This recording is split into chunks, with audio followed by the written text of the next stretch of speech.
Why, hello everyone, and welcome to the official Action RPG live stream. My name is Aaron, owner and operator of the YouTube channel Action RPG, and we are back playing a little LE as we continue to update build guides daily.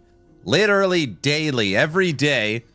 Granted, when you have the gear and you're already level 100, it's pretty easy to spec and test this stuff out, but we are knocking out one build a day.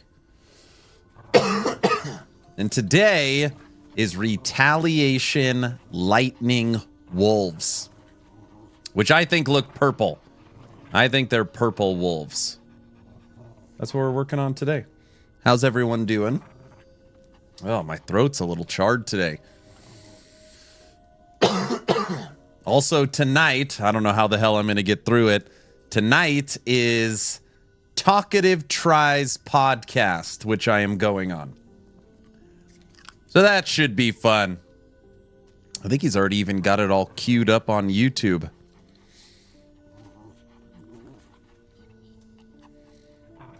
It's your host. There it is. Oh, brother. Yeah, that'll be fun. Here, I'll link this too. When's it at? Kicks off in 5 hours. 5 hours. 8 p.m. EST. So I'll be on with Talkative. So that should be fun. Sparky Wolves. You already know this build is gonna be epic. You're right. I do already know that. I mean, it should be a 500 corruption build. MVC, thank you for all the build updates. You are very welcome.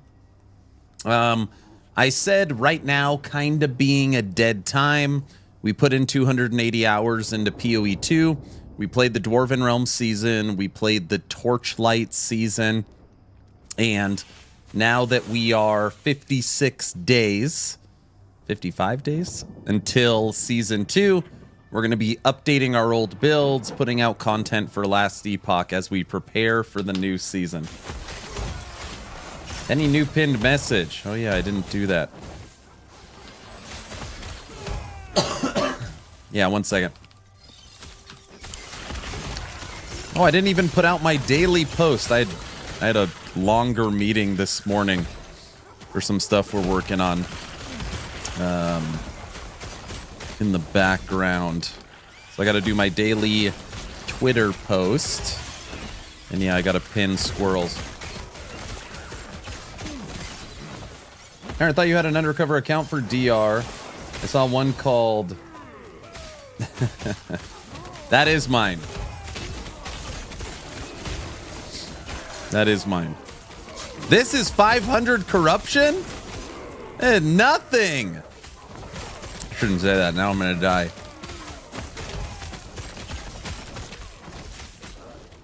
You don't talk to us much. You can conserve your throat. That'll be fine. Actually, I don't even know. Has anybody watched one of his podcasts? How long are they? Are they super long? Don't tell me they're super long. I have no idea. I should probably watch one.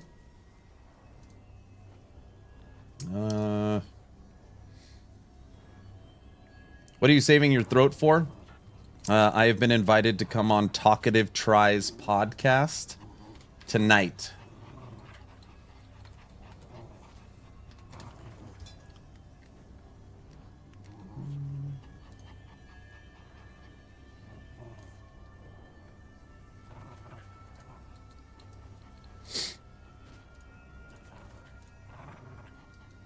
Hey folks, this is Try with Riker. Hey folks, this is Try with Riker. Hey, how we doing? Riker, man, how's your day going so far? Day's going great. Thanks for having me. How are you doing?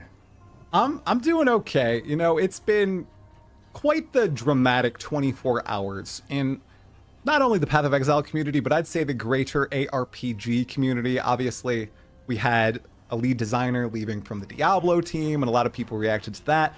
And then later that same day, Grinding Gear Games dropped the bomb.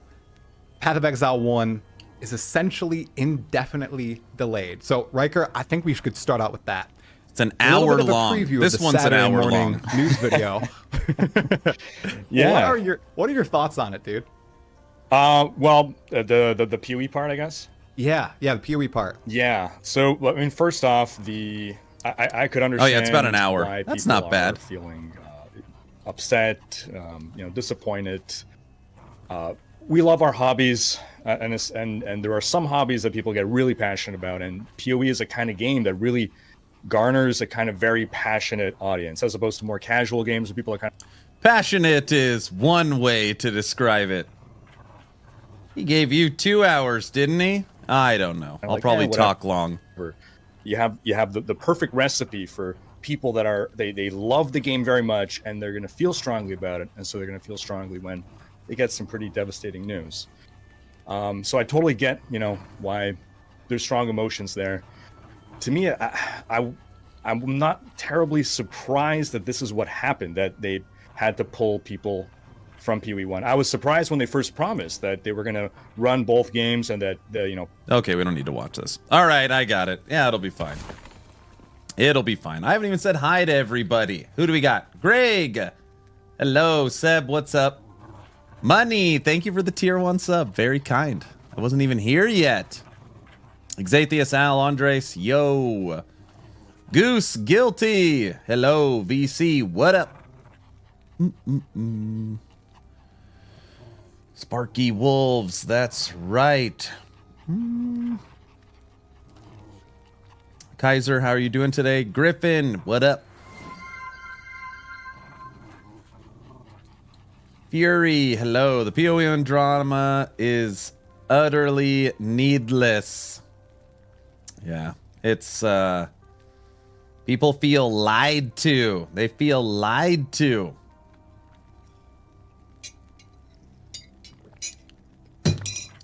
I'll try not to talk that much with Talkative Try. He could do all the talking, I don't have anything to say. So, well, nothing meaningful, at least, obviously. Okay, let's get this pinned up here. It'll be fun.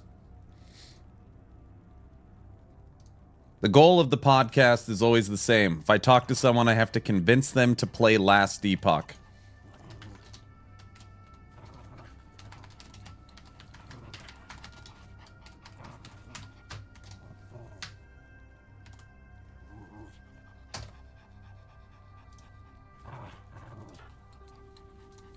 Done. Well then, try to be playing Football Manager. The 2025 version should have been here in the beginning of November. It is still not here, and they promised an update in the end of January, and they didn't. So I bet they have huge problems, probably. You don't need to convince me. I just need them to release a new season. April 2nd. We're almost there. Lightning Wolves are freaking nasty. We got body armor. Exanguius.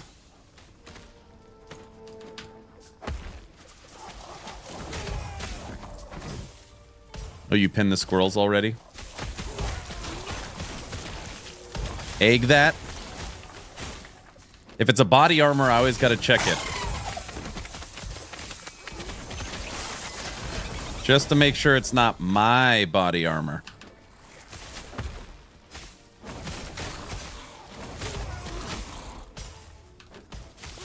This is 500 corruption.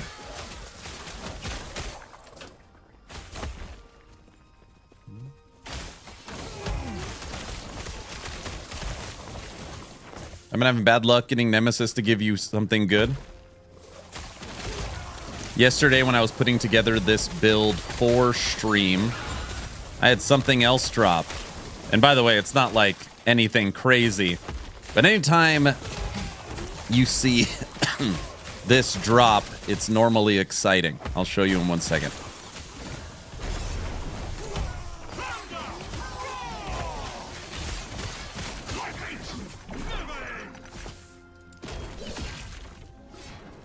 So last night on my gaming laptop upstairs, I was putting together wolves, and this dropped. I was like, oh!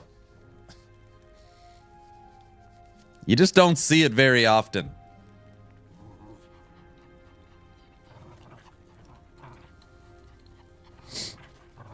You don't see it very often.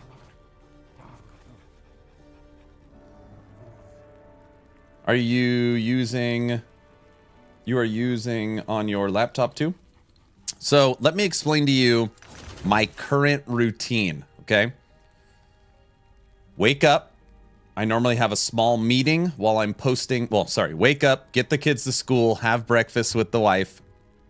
When it's work time, come downstairs. I normally have a work meeting while I am posting my YouTube video. When the YouTube video and the work meeting is done, I stream. And then after stream, I set up or try to record tomorrow's video. So then I end the stream. I try to do the recordings in the morning. And then at night time, when me and the wife are in bed, I'll be on my gaming laptop setting up the next day. It's like working. It's literally nonstop work, but obviously it's like fun work. Yeah, it's a 4 LP, and that is crazy good for leveling a mage. Yeah, it was a 4 LP. Armor, mana, strength, lightning res, increased mana regen per 3 uncapped lightning resistance, armor implicit, 4 LP that you could use at level 15. Sir, we don't need to know what you do in bed. I'm just playing video games. Yo, Aaron, I played Season 1 before patch 1.1. I feel like quite a lot of my stash from the season is gone. Have I missed something or just weird memory? You have to go up to the top and click the convert button in your stash. You have to move your seasonal stuff over to Legacy.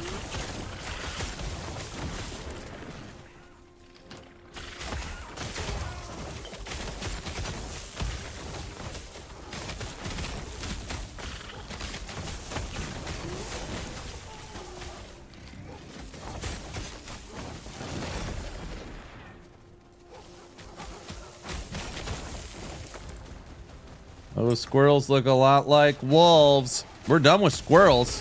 Squirrels are old news. We are now on retaliation wolves. We're no longer in bleed or dot. This is now crit based.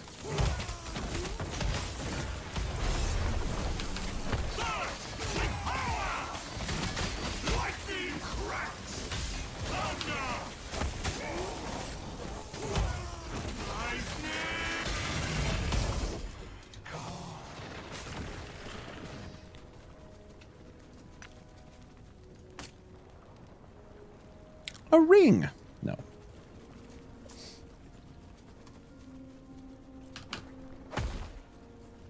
Five lightning wolves versus 10 bleed squirrels. It's a good fight.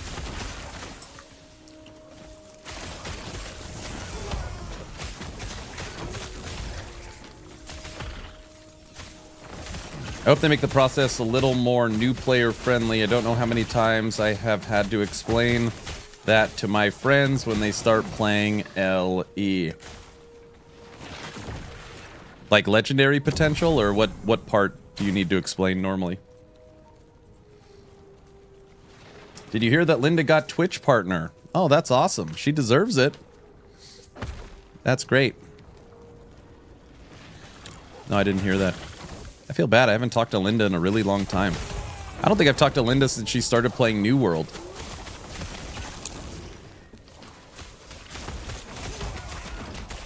Oh, the seasonal to normal stash. Yeah, it's a weird one.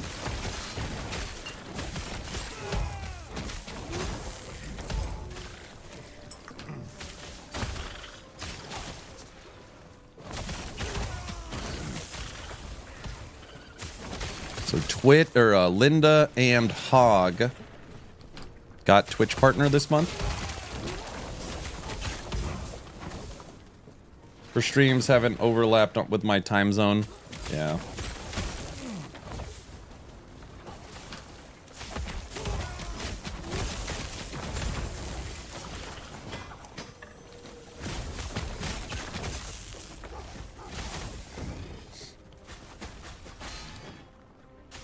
I gotta give Talkative Try crap for being a PoE shill, since I'm a last Epoch shill. He hates that, so I gotta bring it up.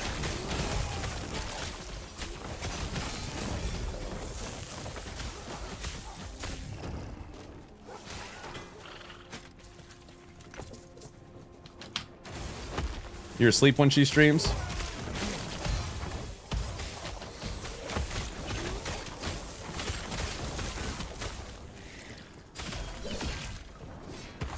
Man, we have played a freaking bunch of Beastmaster.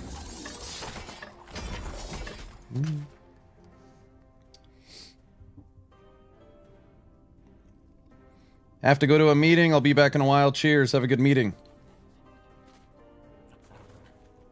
Holy crap, Aaron. It's all there. Thanks. You are very, very welcome. See, you found it. All right, what do we get?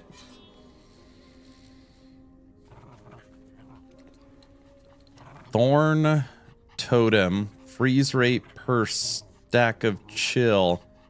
That's a weird one. Crit, health regen.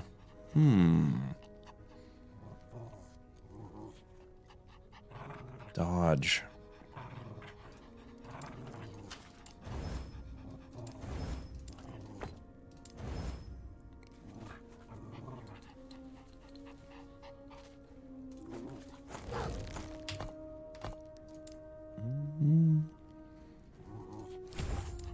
One of my favorite things to do, which also is incredibly frustrating, is always trying to hit a good weaver. It's very, very hard to get a weaver you actually want.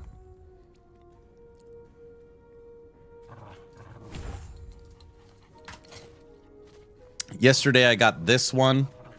T7 minion health, mana endurance, and poison. It was okay. And then I got really excited on this one. The first two affixes were Summon Frenzy Totem and Minion Health. And I was like, oh my gosh. T7 Frenzy Totem, T7 Minion Health. And then I got Necrotic Resistance and Elemental. It just, they wouldn't go up.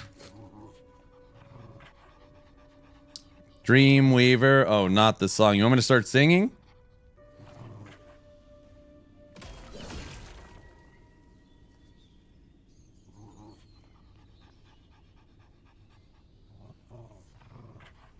So I have been told, the question was asked, can solo Scorpion push Endgame? I have been told it can. And really, it's your Scorpion's skill.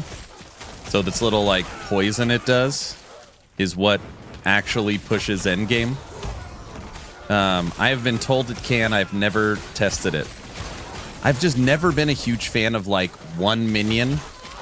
So you have one golem, you have one abomination, you have one raptor, you have one scorpion, you have one saber-tooth, and you just follow around this minion that normally doesn't have great AI. It's not my preferred play style. I'd much rather have an army. So I haven't tested it. Where's Mr. Orange at? Mr. Orange plays Scorpion. Yeah.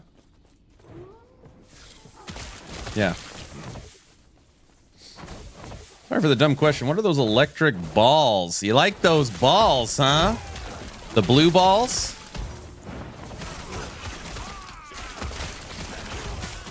Hold on a sec. They're actually pretty damn strong, too. Aaron, what? They're blue balls. Look at them. They're minions, too. I'm so proud. Clip that. What?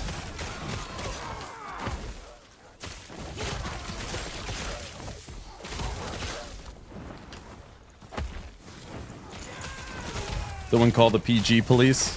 Oh, brother.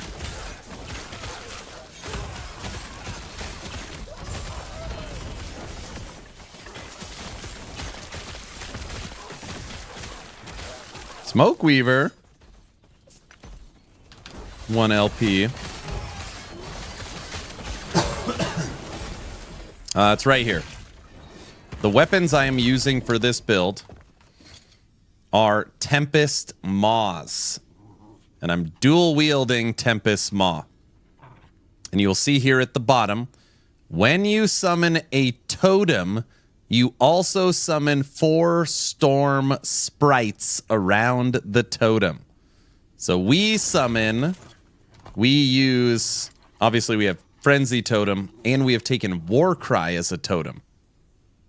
So 2 different totems, which gives us 8 additional lightning minions that scale with attunement.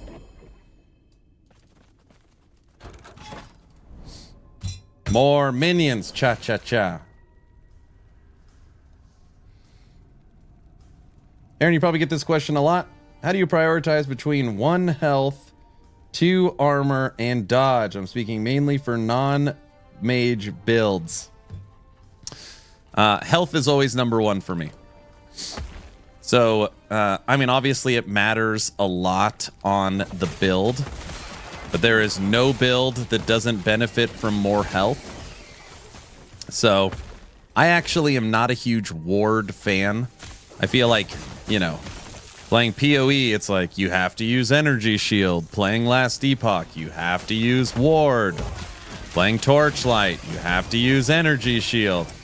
I don't know. I just feel like it's too universally good. I know that sounds stupid.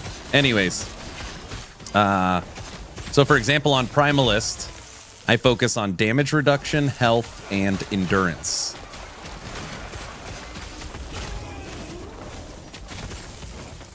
Like, those are my 3 normally. Oh, and what I love about Primalist is you could spec into health regen. So nobody plays health. I'm probably the only person in, like, for the Last Epoch content creators that play health regen. I'm probably the only one. I like health regen. So, for example, this build right now, I have 425 health per second. So every 2 seconds, I almost generate 1,000 health just for standing around.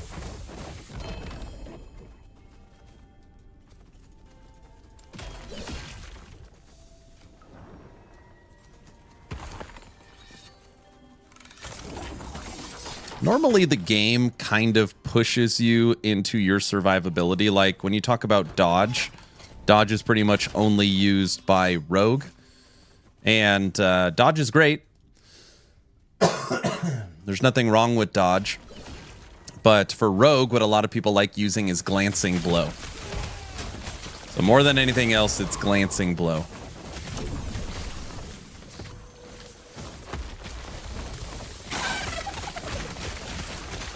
Anything that feels mandatory in a build means that things are probably not balanced.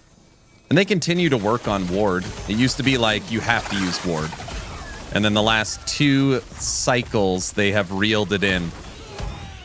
And I have no idea if they have done anything for Season 2 on ward. I don't know. I legit don't know. I know they are changing boss ward.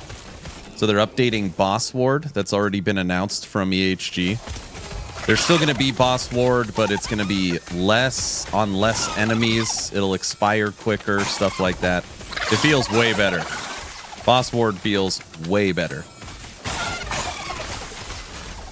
But I don't know about other ward.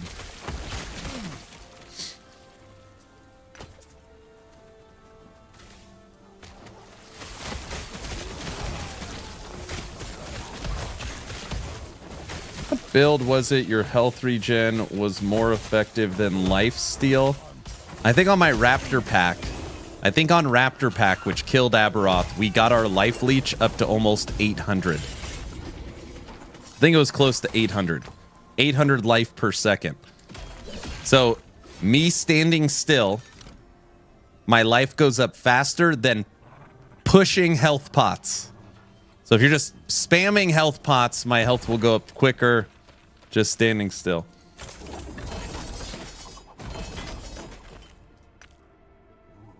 Bad roll.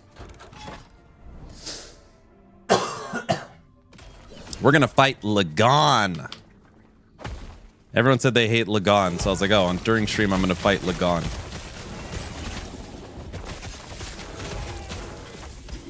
This build really is awesome. It's probably better than Squirrels. I don't know. It's close.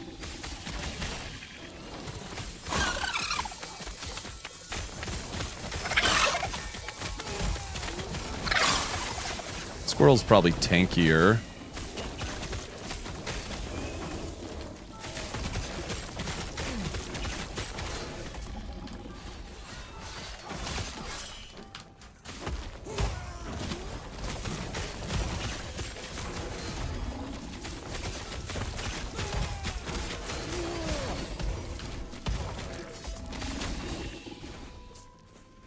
I'm surprised this whole week, nothing from EHG. No news posts, no... Kind of expected them to drop something. I feel like you're less than 2 months away. Is that still too early? You'll get lost in the minutia. I legit not sure when they should really start their marketing campaign. Maybe it is still too early. 30 days?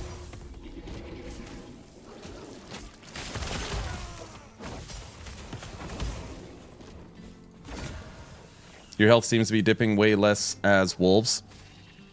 That's because squirrels require a build-up. So the squirrels got to get there, hit a bunch to get the hundreds of bleed stacks. Where, like, wolves are crit, right? So it's like instant damage. Also, squirrels, we were screwing around. It's 630 corruption. This is 498, so 500. You think they should start now? How early did PoE 2? I'm trying to think. So help me with this. I remember very specifically PoE 2 dropped that video for the witch, specifically minions. PoE 2 had that trailer for minions, showing off lightning minions and skeletons and auto revive. Was that how many weeks or months was that before the launch?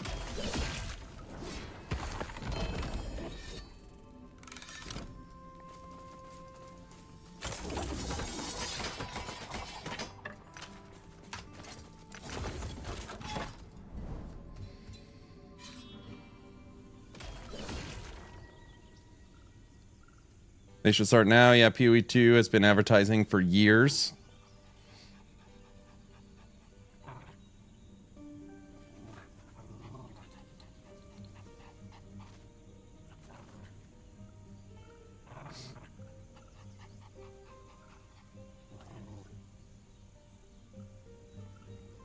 Do you always choose flat health over percent health for the suffix? No, I do. Actually, the opposite. I go hybrid health, number 1, health percent, number 2, flat health, number 3. Given the option. It's actually easier to get flat health than percent. But you want hybrid health on gloves, belt, boots. And you could get health base on your boots, glove, belt you want percent, rings, you get double health on your amulet, you get double health on your helmet, armor, everything. So every item you could get health on. Literally every item. Hybrid health is only on those 3, though. Belt, boots, gloves. And health percent is only on armor, belt, helm. And flat is on everything. I want Aaron's streamer client. What? I don't have a streamer client. Kaiser, don't ask dumb questions when I'm talking with Try either. You wouldn't do that, right? Kaiser? Right? No, you'll be asleep. I think LE 1 month should be a good time for them to push. Get content creators set up. Ooh, avalanche. Where the hell did that avalanche come from?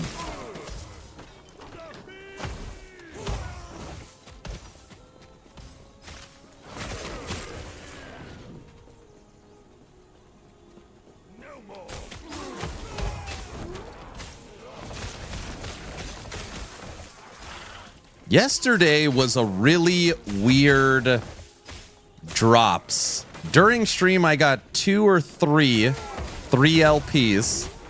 And then nighttime on my gaming laptop, I got a 4 LP and a 3 LP.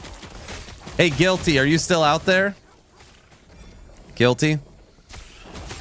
You're gonna like the 3 LP I found.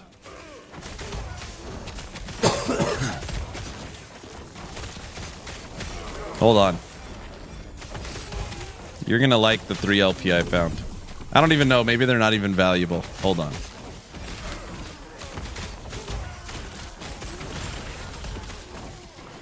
All right. So far, Lightning Wolves, 500 corruption, no deaths. I found this last night as well.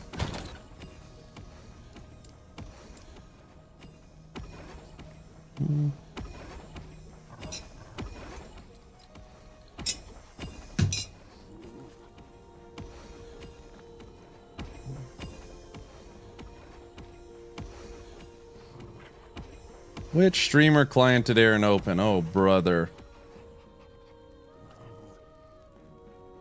I grabbed work-provided lunch. That works. 3 LP Sacred Light. It's not rigged. I loved that sword for my Warpath Smite build. Yep. Stack as much strength as possible. Smive! I didn't know. I don't know if... Is 3 LP valuable? I have no idea. Found a 4 LP of that sword offline. People wouldn't believe you. Since you can change files. No, it's really cheap.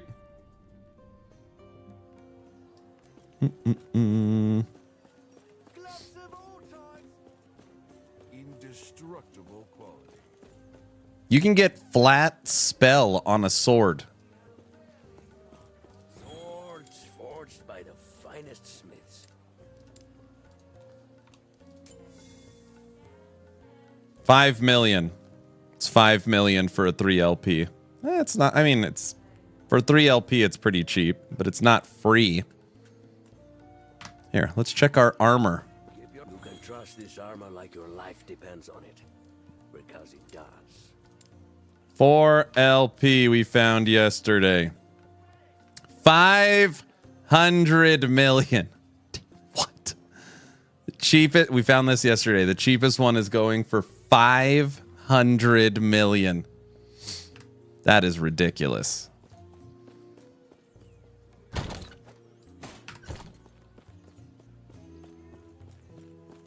Yeah. I don't care about proving it to anybody. I know, I'm just messing with you. Yes. Hello? List an item. You could have mine for a steal. 300 million. Look at that. 200 million under. It's a steal.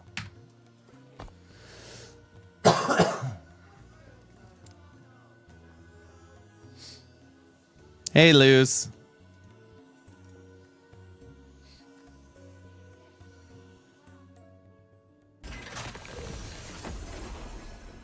Are you working? And being a bad employee? Should I talk quietly? Shh. Shh. Yes. Sorry. Yeah, I'm basically giving it away. Exactly.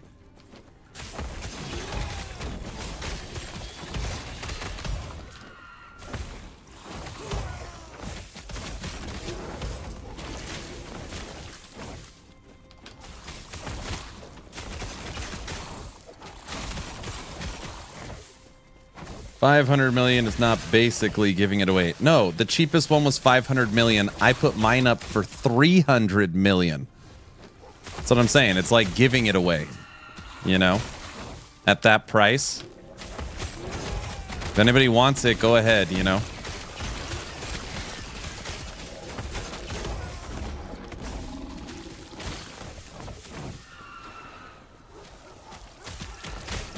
Bro, that sell would be huge. I'm down to like 66 million.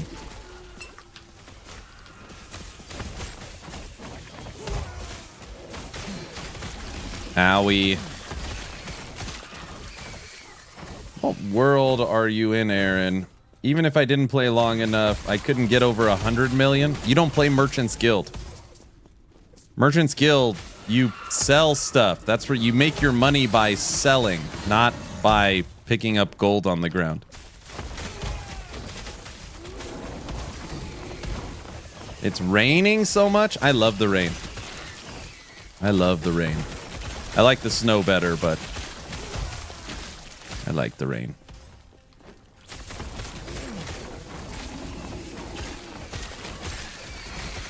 I got a LP1 Wings of Argentus. I don't have one of those. I don't think. I put, what is it, 20, 15 Wings of Argentus in the Nemesis. Not one of them turned into legendary potential. I just wanted to see if it was even possible. I think I still have a bunch.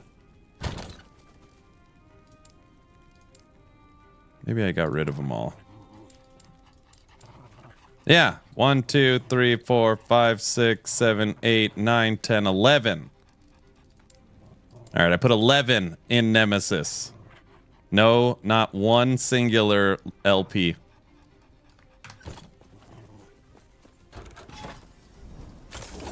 It's raining so much pouring. I like to look at the rain not be in it. Yeah, you're really, you love warm weather.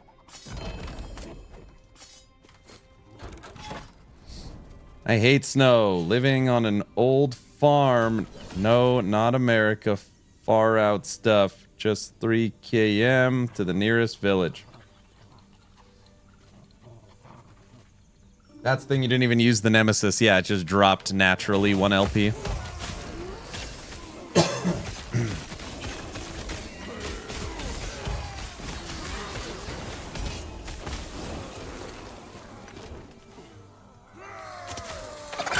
You like the Hawaii weather? I've never been to Hawaii. Normally when I tell people that, they're surprised. Never been to Hawaii.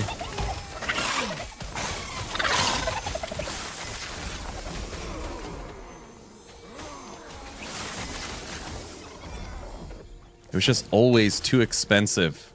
And we always had kids.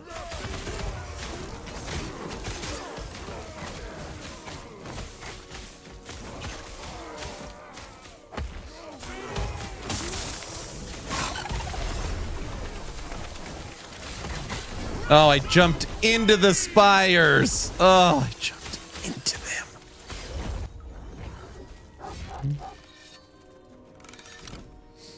Rain in Australia is likely the same as in Japan. When I was there, it was insane how much water could drop down in 15 minutes.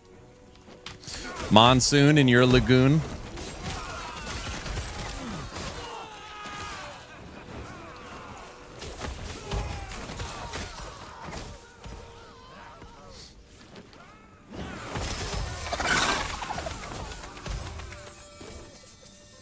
Come here, lizard.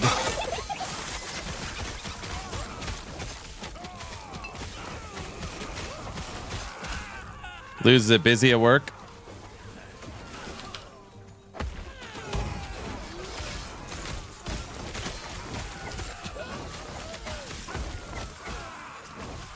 Very.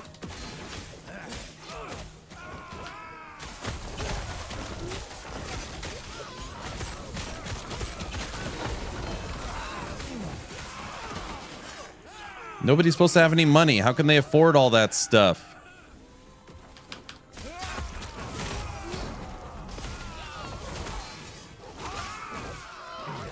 No, I'm not trying to get her in trouble. One of the salespeople sold a $165,000 bag.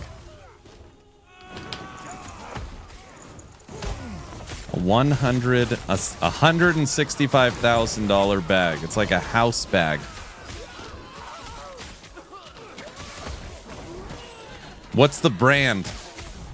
Type out the brand. $165,000 bag. What is it?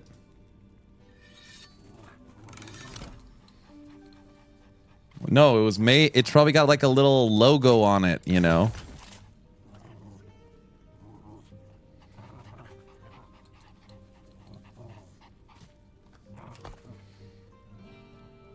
Resistance is good. Armor solid. Stun avoidance even good. Endurance maxed. Crit avoidance maxed.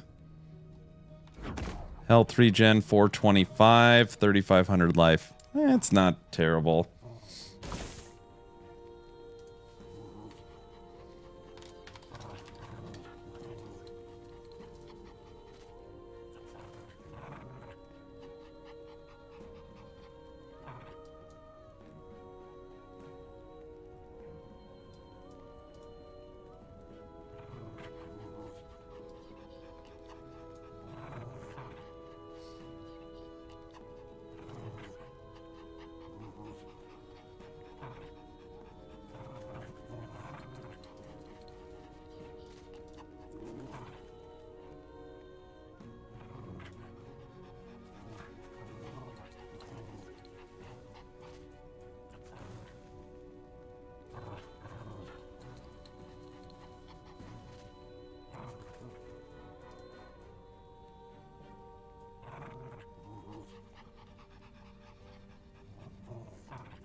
I went to their website.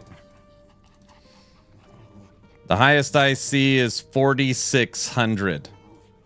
Price. Hold on a second. Oh, brother. $20,000 watch.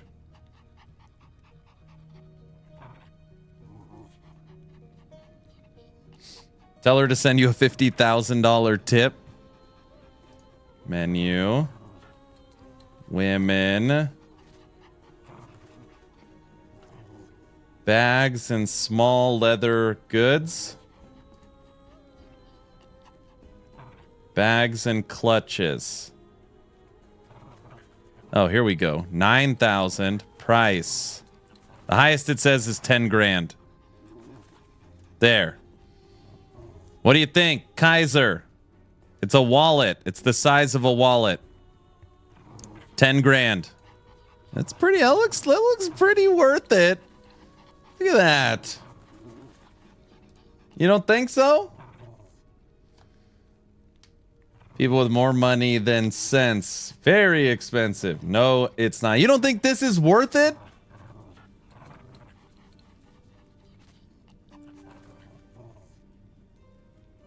Give me 10 right now. Look at this. It's got a... What the hell is that? Look at that. It's got a little metal clasp that pops straight out. And the back has fabric with no branding. $10,000. Cheaper than an ARPG cap.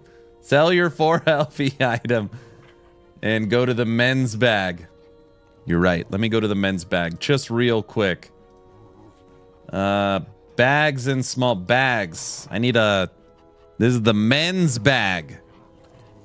Yeah? Look at these. See that? I need to get one of these for sure. This is a men's bag. 13 grand.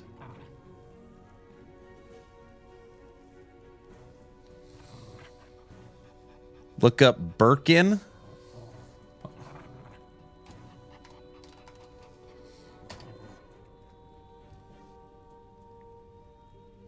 Birkin bags.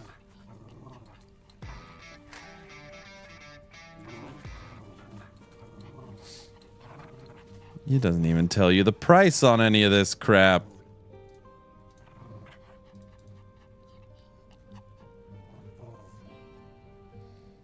You should get 2, 1 for each hand. Oh, jeez. Tay, thanks for the Prime sub. All right, enough with these bags. I just know I need one, you know?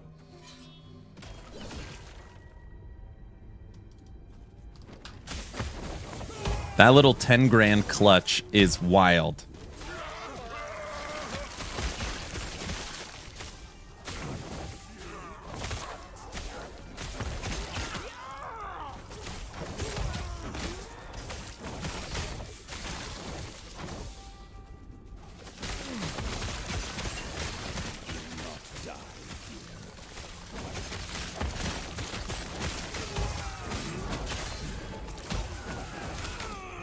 Birkins start at 10 grand. Do they come with like a puppy in the bag or something?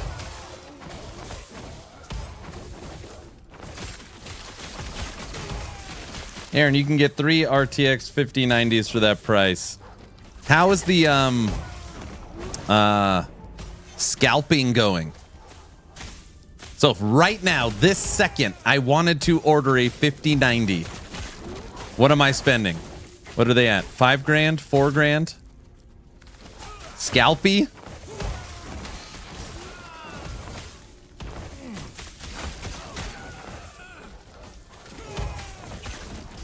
They're not 7,000. Now we gotta look at 5090s real quick.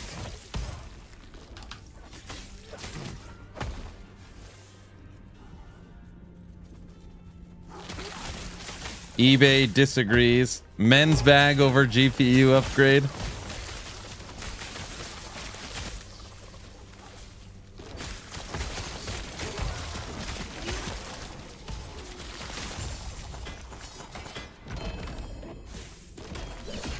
Newegg is the best to see scalper prices. Newegg.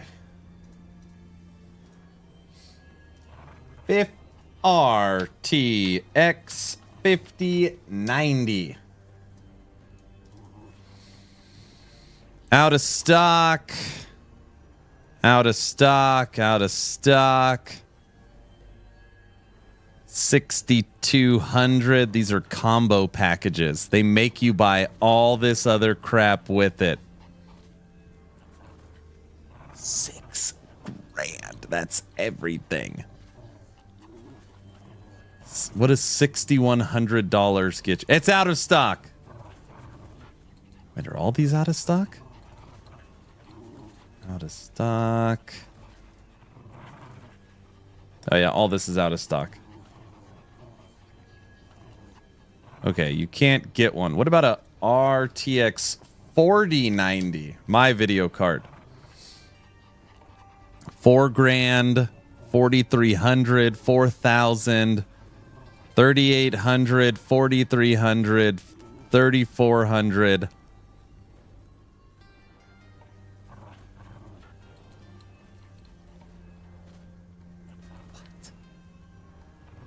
Founders Edition 4090?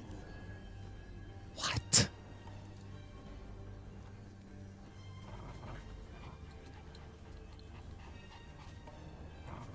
The thing with Hermes is are you even allowed to buy their expensive stuff? You got to buy the cheaper ones to first gain access. Is that true?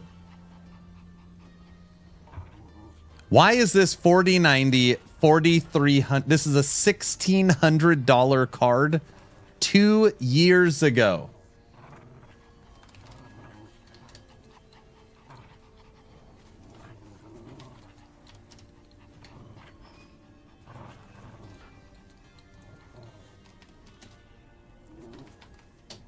Oh.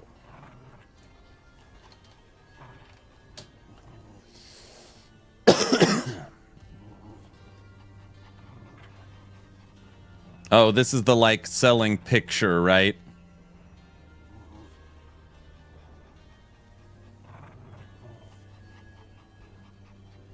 Paper. Yeah, they're selling you slips of paper.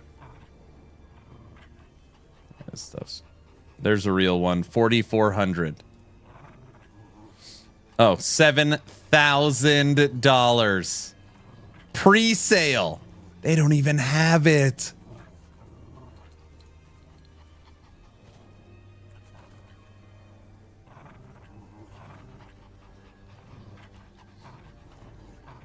It's Australian currency. Oh, you're right. There you go, Exatheus. $7,000. 4,400 USD. Yeah. Yeah, you can't get them. Dude, I should sell my 4090. Who wants my 4090? I'll give it up right now for $3,000. That's a steal. That's a steal. $3,000. What do you guys think? Who wants it? Raise your hand. Anyone? 350.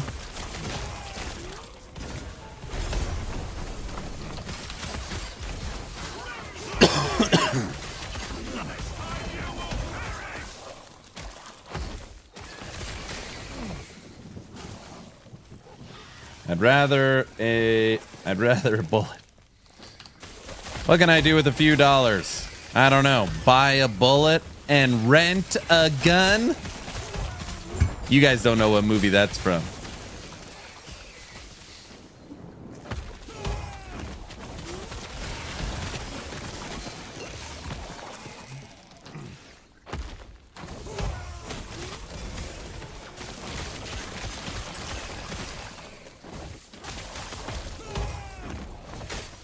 By the way, everybody, linked at the top of chat on Twitch, or if you're on YouTube.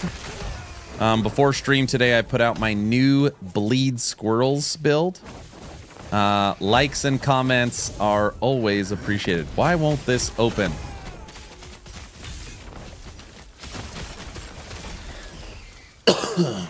Vegas vacation, very good.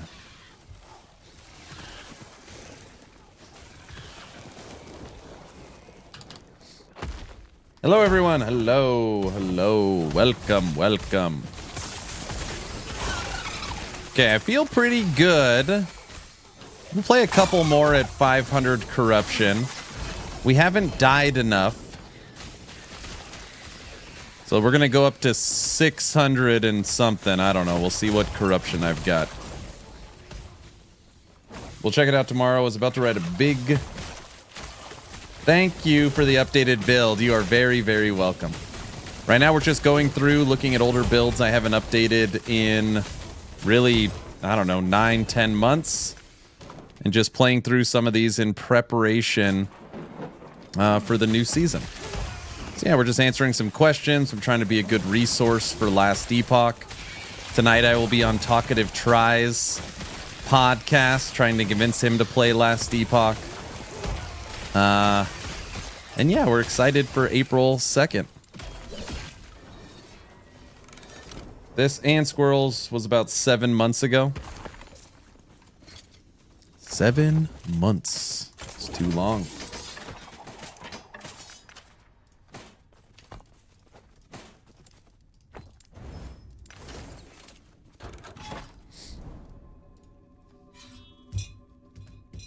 Feels weird, still feels weird playing update 1.1. I've played so much of cycle or season 2 that it's still like I'm always looking for something that isn't there. Wow, that was very quick to make it to the end. I played Path of Exile 2 about 20 hours. I'd rather play Wolcen instead. See, you're the person I need when I'm on Talkative Try's podcast.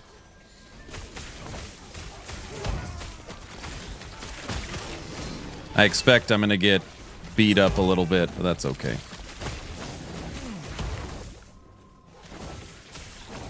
You love to stick it to us, don't you? What? You think that I am purposely telling you that I played the new version of Last Epoch to make you jealous? You think I say that to gain accolades? No, I just say it because I want you to know that I've played it. Wait, that doesn't sound any better. No, I want to help assure you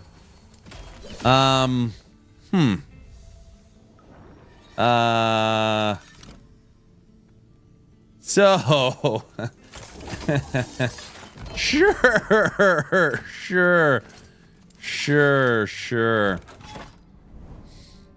Yeah, more lies. What? But, morning all. What's up, Autobot? It's not morning time anymore. Afternoon, sir. Still digging. No. I just want to fight Lagon. Ooh, and Lagon's Harbinger? We'll fight just Lagon first.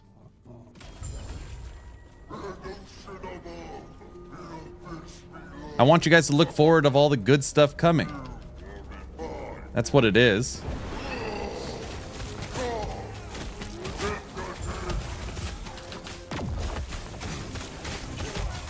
Oh, damn. 500 corruption Lagon.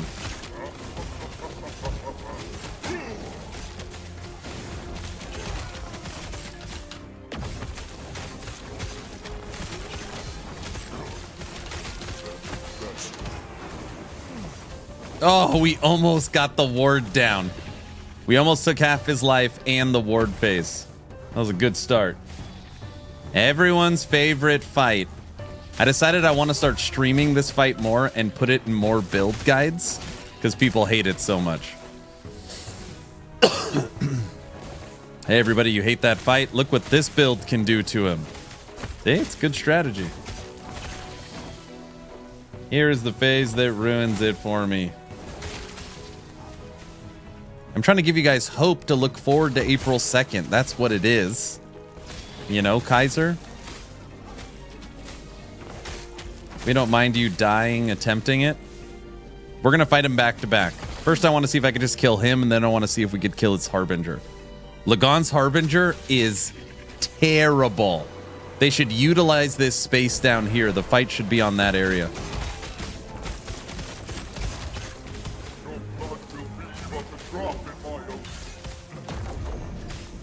The wolves haven't died yet. It's normally the problem with this fight is Lagon keeps nuking your companions.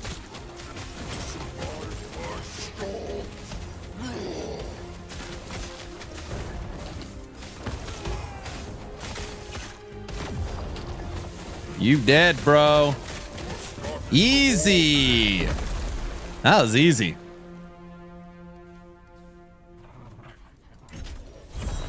All right, 500 corruption Lagon. No problem with lightning retaliation wolves. Now let's try his Harbinger. I can't fight his Harbinger.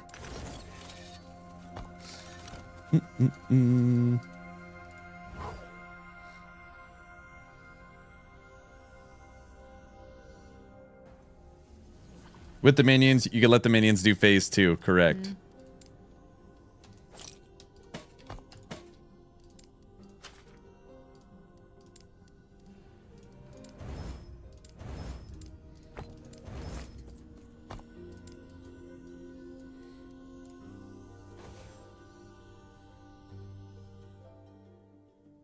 And now he is Lagon. Oh, brother. Harbinger. All right, Lagon. I'm giving you backup with your 500 corruption tier 10 Harbinger that's a nightmare.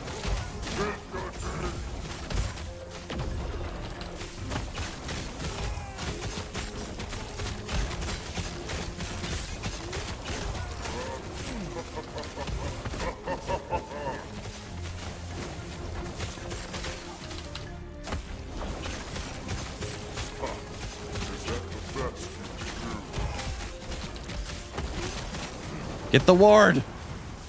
Oh, we did better that time. We started getting him under half-life.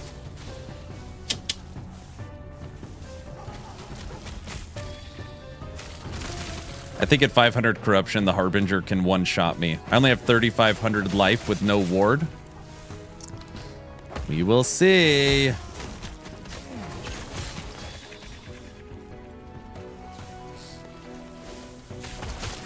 Hey, Guilty? This build, maybe, if I went through, did some re-gearing, this might be a Aberoth contender. And the reason why I say that is the wolves feel pretty tanky.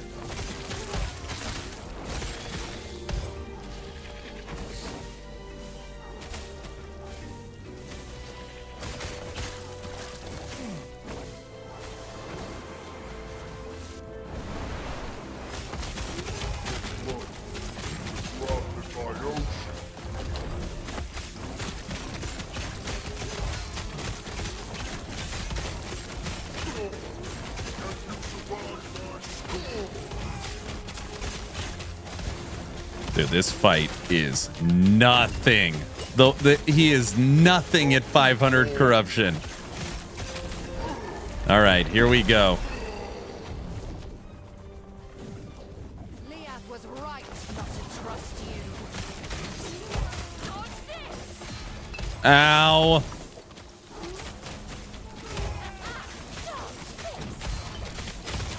Waves of darkness.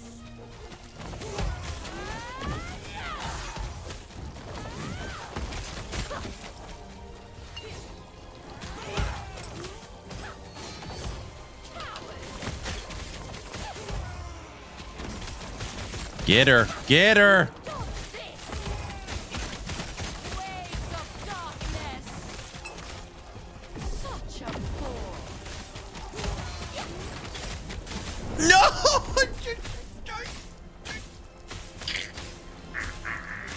Choked. Oh, well. They're for sure strong enough. I stood in the stupid purple line thing. No! It's okay. Yes.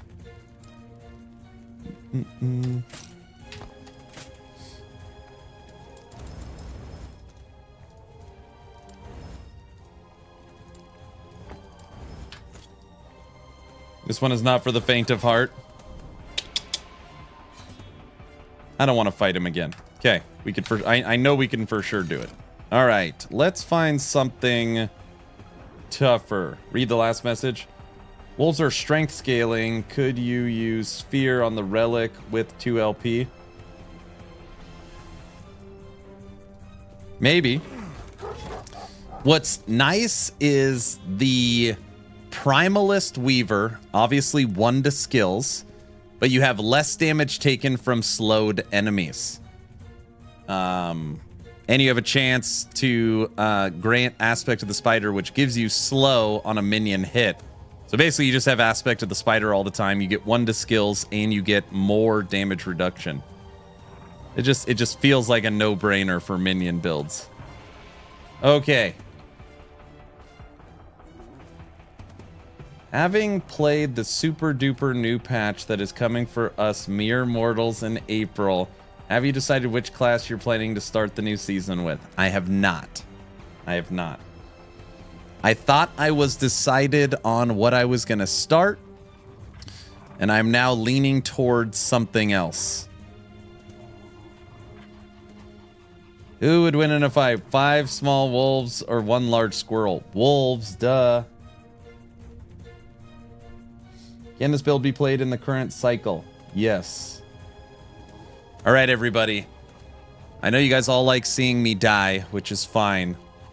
We are moving from corruption 500 to 680. 680. All right, purple wolves. It's time to step your games up.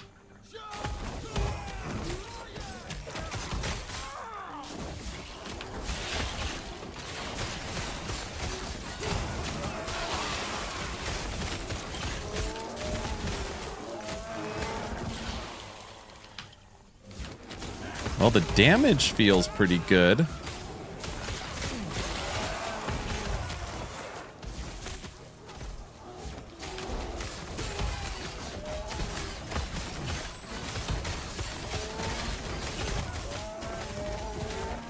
Roar.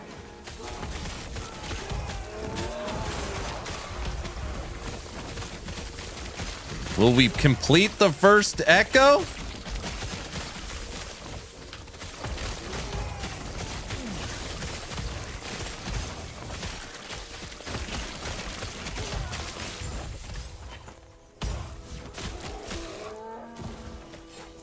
I'm alive. Oh, we did it. Last heist and I'm off. You're off to work?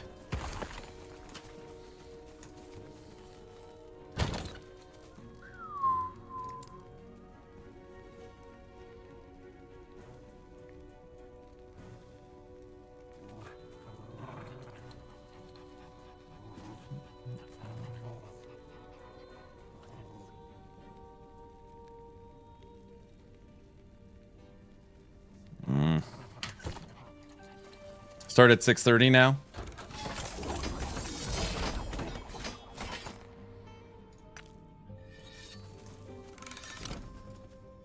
All right.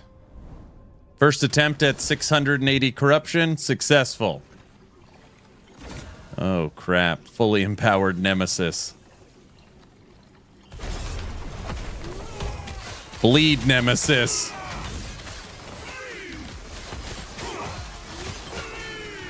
Oh. Got him.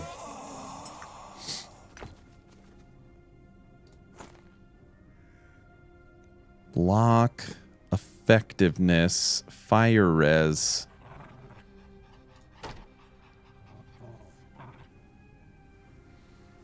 Minion health, dex. No, it's a bad Exanguius. Have a good one, sir. See ya. I get your point about DR. I was thinking of the extra damage and mana.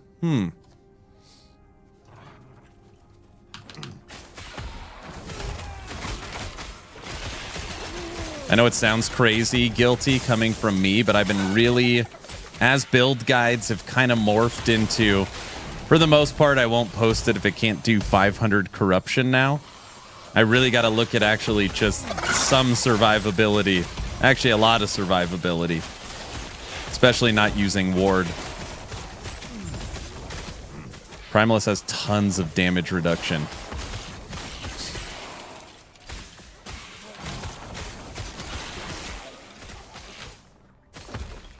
We should go to the training dummy. I actually have no idea what kind of damage we're doing.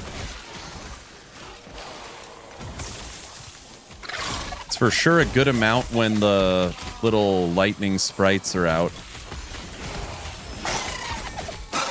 Primalist still your favorite base class? I like it too.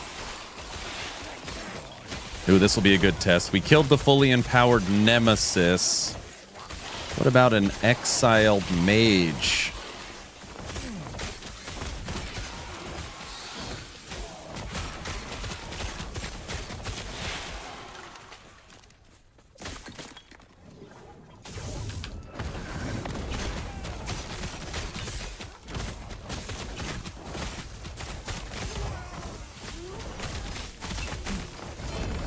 Got him.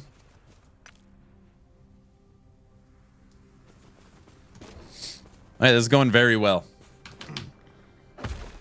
This is going very well. We'll run over to the training dummy after this just to see where our damage is at.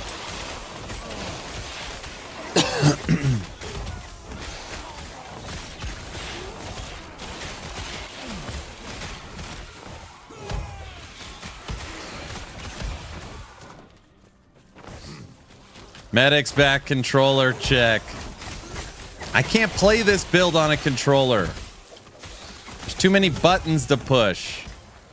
I have to leap too. You know leap sucks on a controller. That's fair.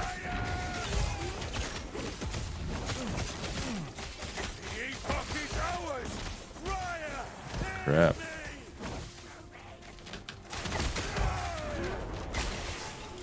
Where the hell? He flew to the other side of the map. You get a pass. Oh, wait. Leap sucks. See?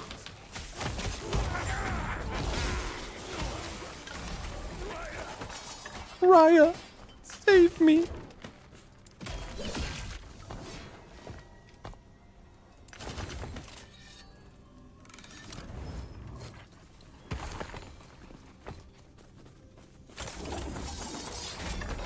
You did promise it yesterday, and I thought about it, and it's the thinking that matters.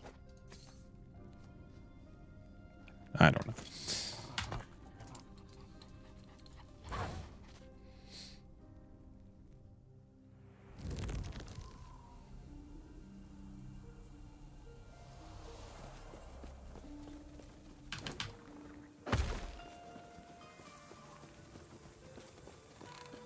Let's just go here. All right. Bite him. Okay. Very little damage, right? Very little damage.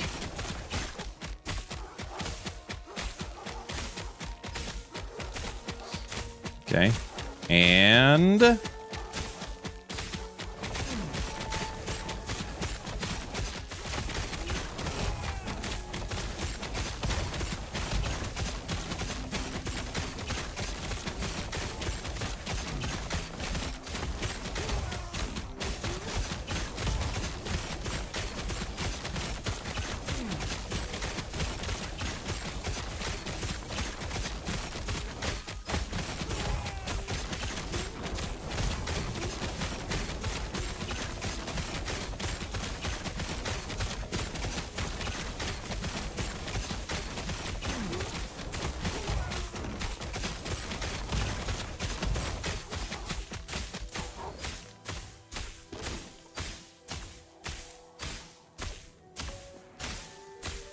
nice controller updates for PoE 2 dropped in the recent patch, but no hybrid controller support just yet. Why not? Let's get some fresh wolves in there.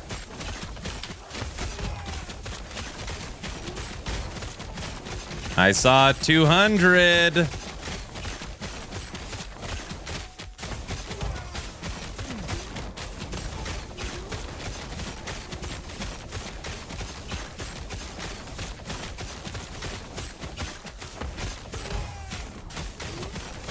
I saw 300. I saw a bunch of 300s. When the sprites are out, it could do 300,000.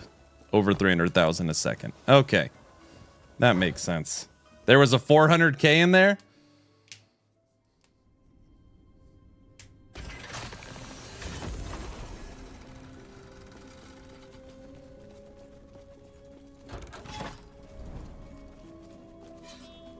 And these are retaliation wolves, so when they get hit, they retaliate with Stormbolt, which obviously the training dummy can't hit.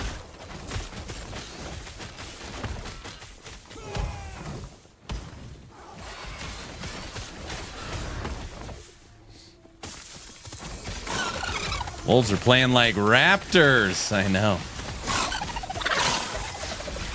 Well, raptors get the access to Berserk, which wolves do not. It's only what, bear and raptor can use Berserk? That's why I didn't take it on Warcry. Saber and raptor? Is that what it is?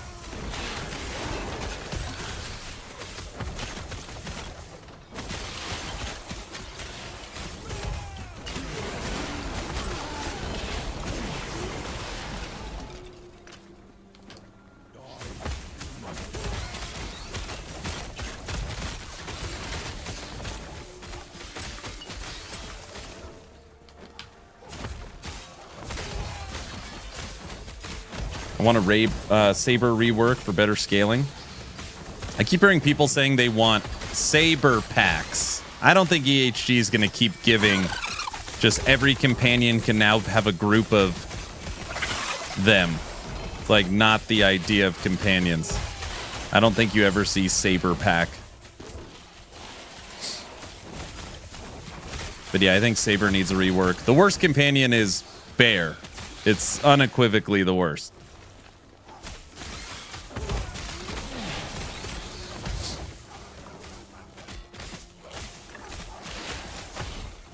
100% bear is the worst. Yeah, it is freaking terrible.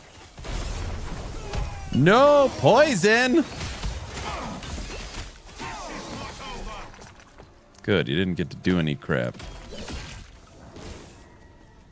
Wow, Aaron hates bears. Grizzly bear is actually my favorite animal, sir. Duh.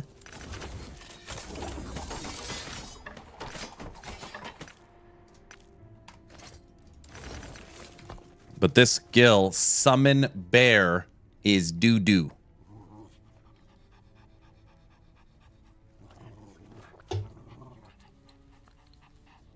Scorpion Swarm.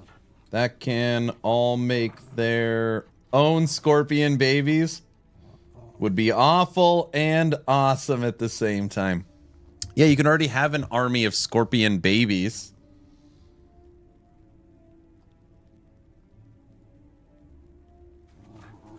I don't hate the art style, but I hope they update some of the visual effects in last Epoch. I mean, they're already upgrading the engine. They continue to work on the visuals all the time. What makes Bear so bad as a summon? It doesn't do anything. So here's the thing. It can use your swipe skill tree, but swipe inherently doesn't do a lot of damage. Like, it's everything that you use with swipe, and it has a 5-second cooldown. So it can use your swipe tree every 5 seconds. It's freaking horrible, dude. It could cast Briar Thorns. Dude, I have fully spec'd into Briar Thorns before. It does no damage. It has retaliation on it for Thorns Burst. It's terrible. It's horrible.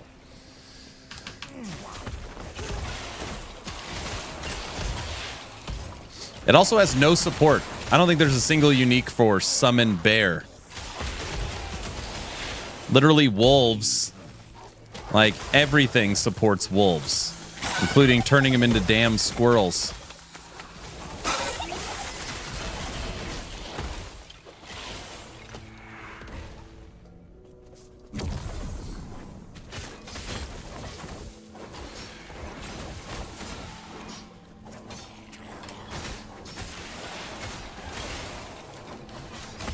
Rip Bear, I guess.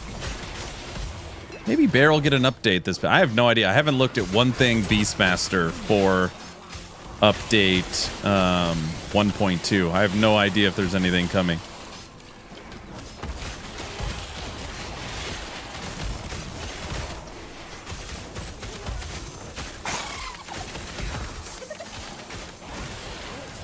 And if I did know something, you guys would just be like, oh, he's just flexing again, you know?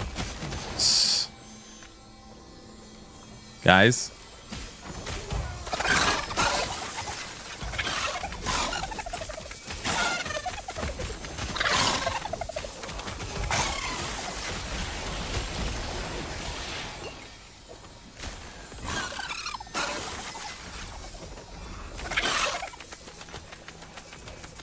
As always. What?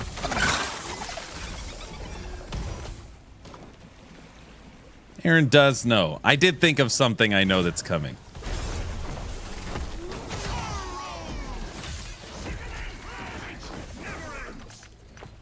No comment. He's been testing for months. Oh, brother.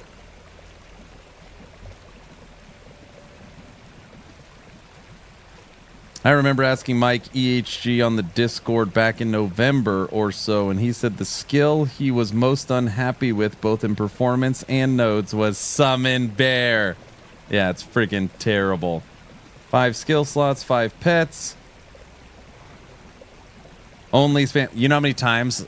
I mean, it's been a long time since I've done it, but I always wanted a companion army. Like we bear, scorpion, saber-tooth, raptor, wolf.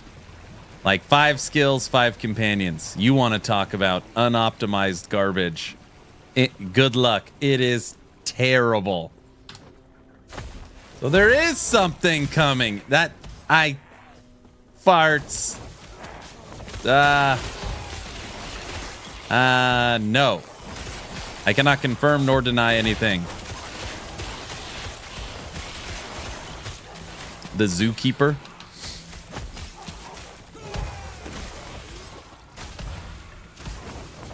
The lie detector test determined that was a lie. Come on, West, it's me.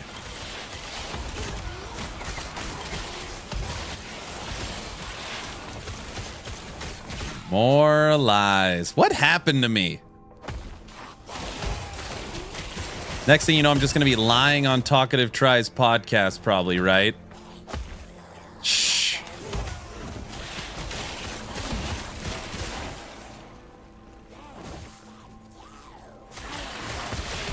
He knows nothing. See?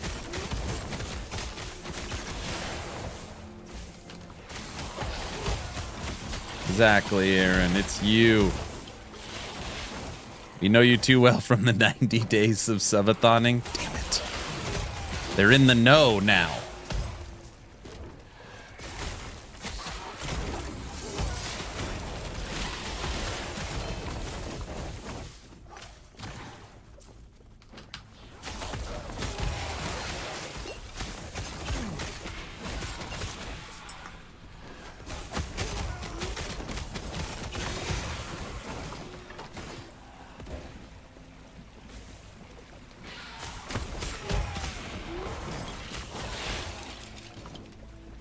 I am shocked at how well this build is performing at 680 corruption.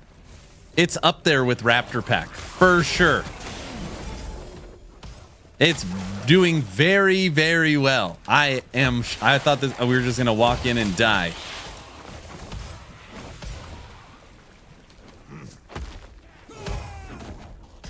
Did they accept your work application? No. They should. Lap hits. Hello. Oh, what's going on, sir? You ready for the next subathon or what?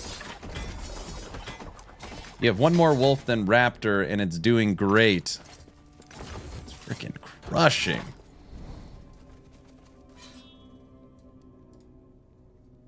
Been a while, I know. How's the streaming going?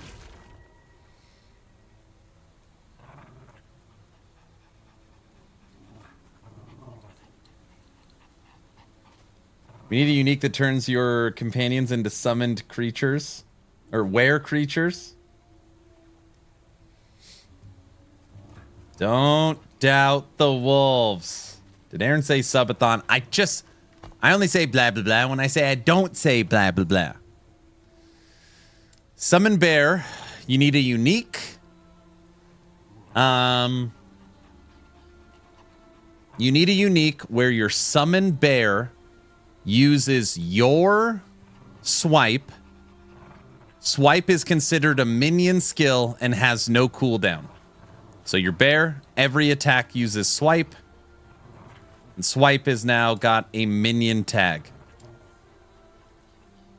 That could work. And then you could just give it a ton of lightning.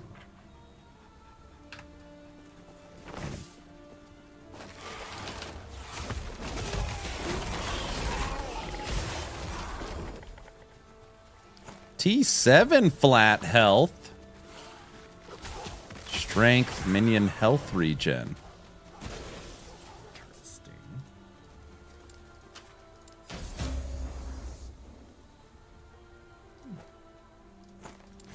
Keep that one. Today I learned Serpent's Fractal Tree is actually a Falconer weapon and not a Javelin weapon. You've been playing Last Epoch? I know that game.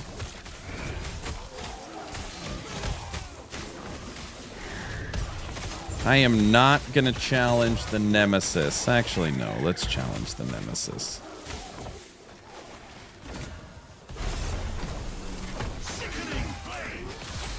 Oh, crap.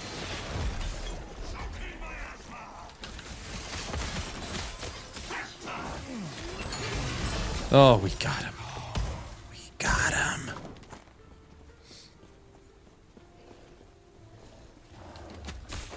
Anything Falconer's busted. Stop breaking everything. Next, you're going to say you're playing Ballista or something.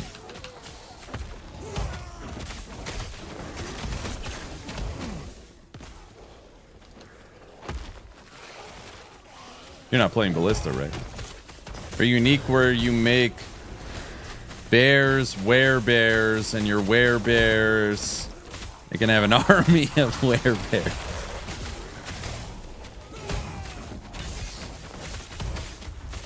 What about your werebear now becomes an army of Ewoks. The Ewoks use, follow me. Put on this unique, your summon bear turns into an army of Ewoks, and the Ewoks use a stone throwing ability. Did you see what I did there? Because Ewoks hit the stormtroopers with the rocks. It's probably not a very good idea. Guys.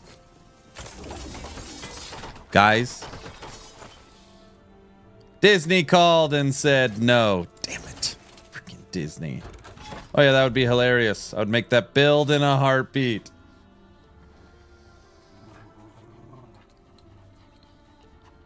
It seems Titan Quest 2 has lost its epoch. It has. Hopefully Summon Bear doesn't get forgotten then with the new skills and Sentinel rework in Season 2. I cannot say anything about anything because I don't know anything. I mean, I know some stuff, but not everything. Came up with a great build, but rejected by Disney. Damn it. Your bear becomes a dire grizzly squirrel. You lie! Guys, I just don't see Titan Quest 2 getting close to Ellie. Aaron knows nothing. In any way, in anything.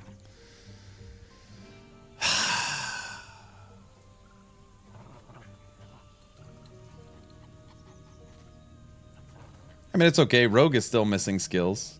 Plenty to be done before getting werebears. But this is the stuff I'm talking about. People yesterday were discussing new masteries, right? And I actually, in no way, shape, or... I mean, obviously it would be great, but I don't... As much as I want a barbarian, as much as I want a void caster, unarmed monk style, that kind of stuff, I just want the 15 existing masteries to be done. They are still missing skills. And they are still have old skills. They still haven't updated all the passive trees to give them threshold nodes. I just want all the 5 base classes and all the masteries to have even skills, and all the skills are updated like all the new stuff, and all the passive trees have been gone through. Then you could talk about new masteries.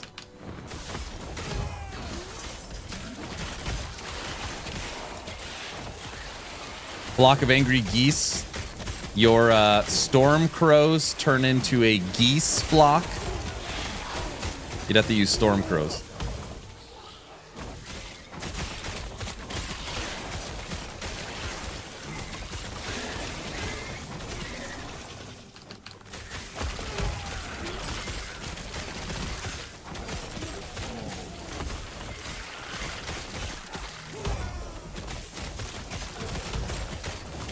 I want a flock of seagulls. Aaron's sitting there. I want to tell him. I want to tell him. EHG should just let me leak everything. And then I make videos on it. And then I build hype. And then I get other content creators to make videos on it. You know? It'd be great. Not that I know anything to share anyways. I'm just saying if I knew something... There's just lizards everywhere.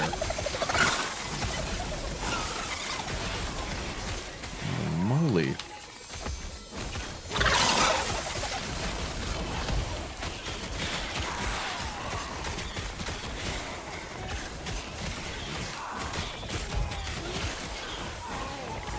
Hey, Cyborg. What's up, brother?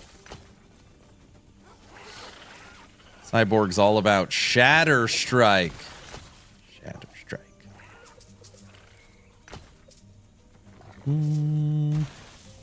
Nope. Is it worth starting the game now or waiting till Season 2? I mean, obviously Season 2 is going to bring a plethora of improvements to the game. But, you know, a lot of people, me included, it's like I'm done with Dwarven Realms in Season 3. I'm done with Diablo 4 Season 7. I'm done with Torchlight Season 7.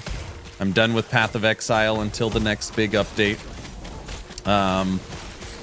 We'll probably play Monster Hunter Wilds at the end of February. We'll check out Dragonkin the Banished March 6th. But right now as a content creator, I'm going through and playing and refreshing all my older builds. So for me, I've got like, you know, I'm staying on top of everything, but all the other games in the genre, but it's kind of a dead time right now. So it's a good time to get back into Last Epoch, be a support to the community and try and answer as many questions as I can. And just get ready for Season 2.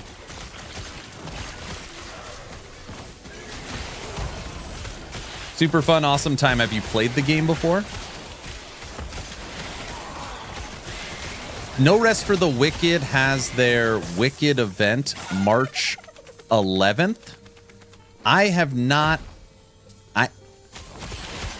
seen any confirmations that when the patch is coming. I just know they're going to be showing us their new Breach update March 11th, but I don't know when it actually drops.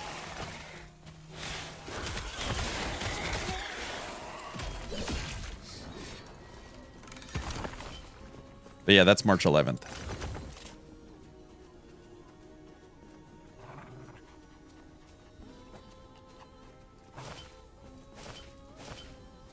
Three life.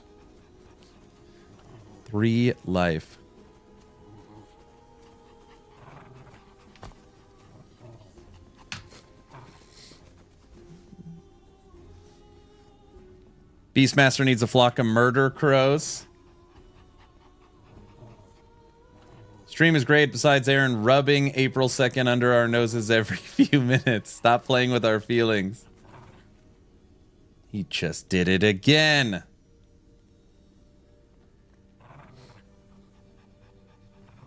You know, I don't know about Civ 7. If you love Civilization, great. Let me look at the recent trailer.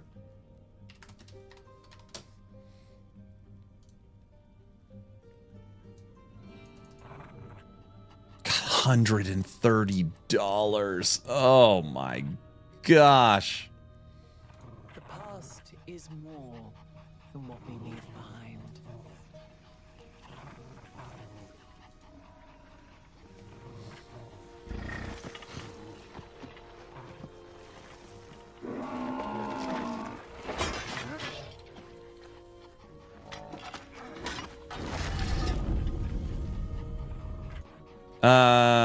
Super fun, awesome time. You've never played Last Epoch? Is that what you're saying?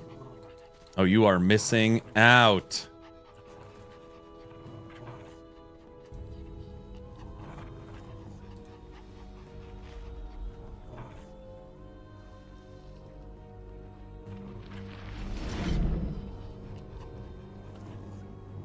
We celebrate our triumphs and bury our regrets.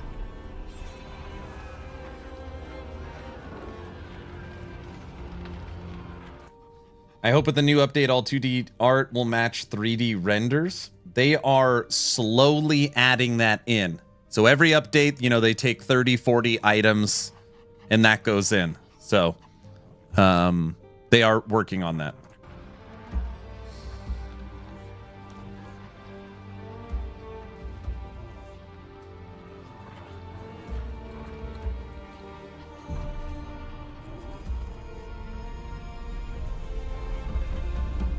Shin, would I like this game? Every age. You think I'd like Civ 7?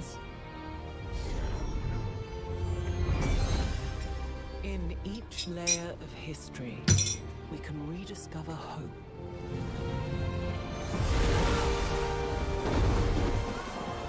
You will likely hate it. Our future.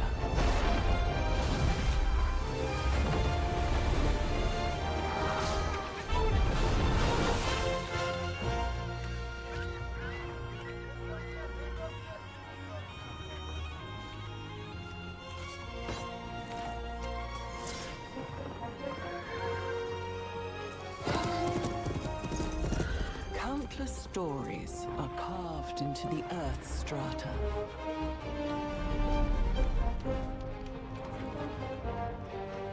the lessons of one age augur. It's too micromanaging. It's not enough action. Look at this action.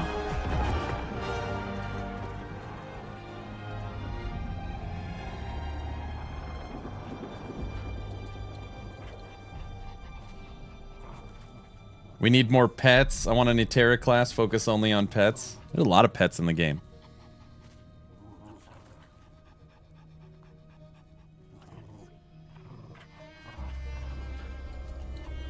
I don't think you would like it. I'm falling asleep watching the trailer, so it's not a good start.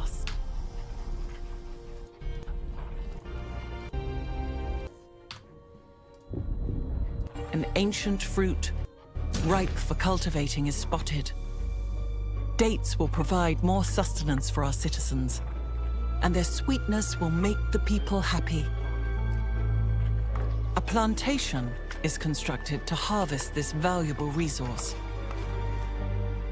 Over time, our city continues to grow as more urban and rural developments spring forth. We pursue advancements in technology to serve the needs of our people. Breakthroughs in irrigation further enhance our food production, while sailing unlocks our ability to traverse the nearby waters. It is now possible to journey further and expand our empire.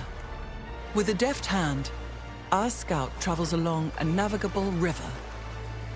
Their tenacity is rewarded with the discovery of a breathtaking series of waterfalls.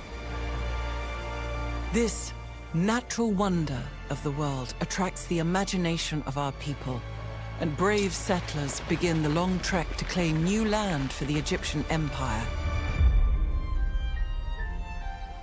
A new town is established near the majestic falls. A town starts from humble beginnings and is initially used to gather nearby resources. Perhaps in the future, this town will grow large enough to specialize and gain its own identity as a city. I think I'd enjoy this. Come on, Aaron, you could keep Our awake for 2 expansion hours does not with go D4. unnoticed. A foreign scout is spotted, revealing the existence of a nearby independent power. You want to? Oh, this is 22 minutes.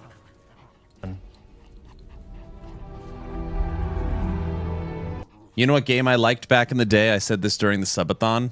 Anybody out there play Roller Coaster Tycoon? I can mess with Roller Coaster Tycoon.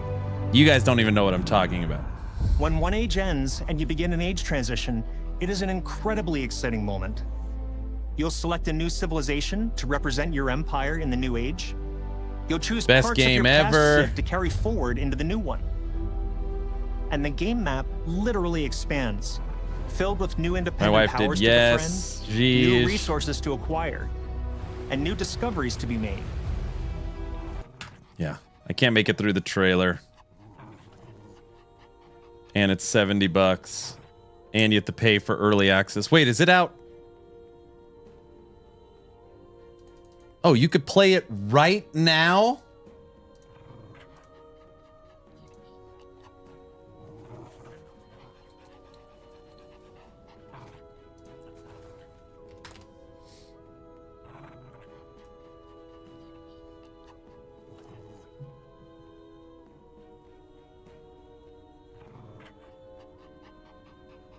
I hate that price model. Yeah.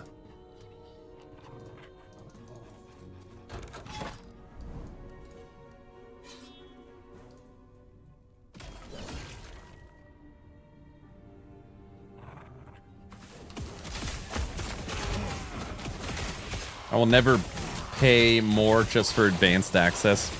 It is such a terrible truth that in the content creation world, if a new game is coming out and it has advanced access, you are literally required to buy it, or you just don't play the game.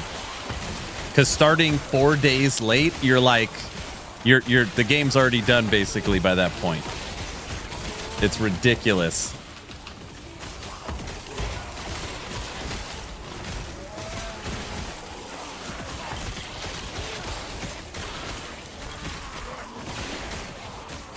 The hype's also died down. Yeah. You're starting the campaign, everybody's in the end game or whatever the hell it is. It's very silly.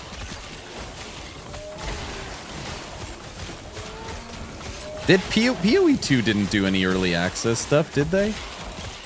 They just gave Extra Life and all the content creators early access. Something, right? Something like that.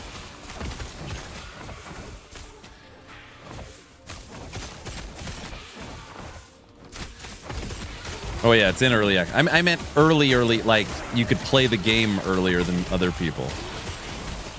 Holy moly.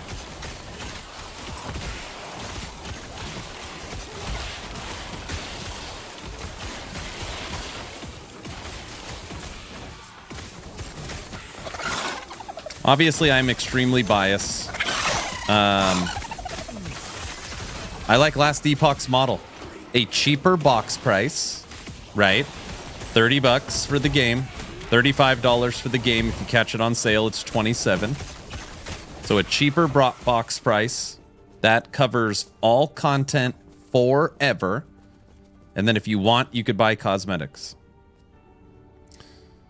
I just wish their pets picked up gold. What is it? Oh, thank you. Aaron, bias about Last Epoch? No way. No, but I'm serious. Instead of the $70 box price, it's half the cost, $35, right? You don't have to purchase stash tabs. You don't have to purchase all this other crap. It's everything comes with it and has optional cosmetics. Ellie's cosmetics are dog water. Yeah, they're bad. Yeah. They need work. Oh, I don't have shark head on.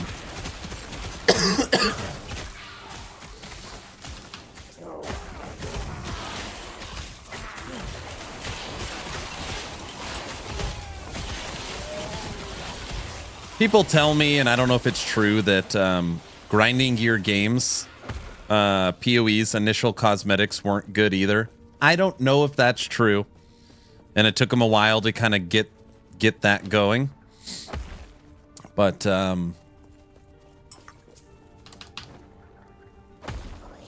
yeah, I mean, I'm sure they'll get better. Oh. Damn. 2,800 hit.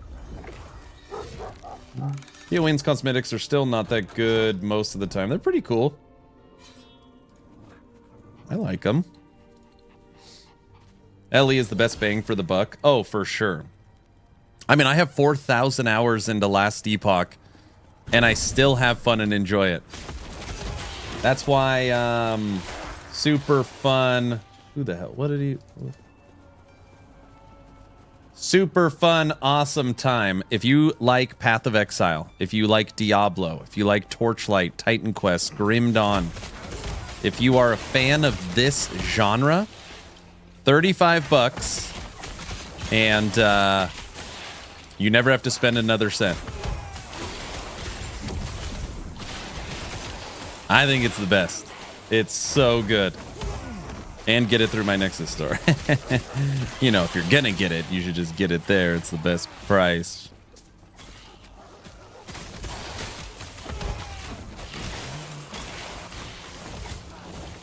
You see I downed Abby? Yeah. Hold on. Let me finish this run. I'll catch up on chat. I'm like way behind. I think PoE's model's pretty fair too. Yeah. PoE's model's fine. The free-to-play aspect, no pay-to-win, buy stash tabs and cosmetics. I'm okay with that model. It's fine. I just would rather, given the option, I would rather have a box price. And everything comes with it, right? And everything comes with it.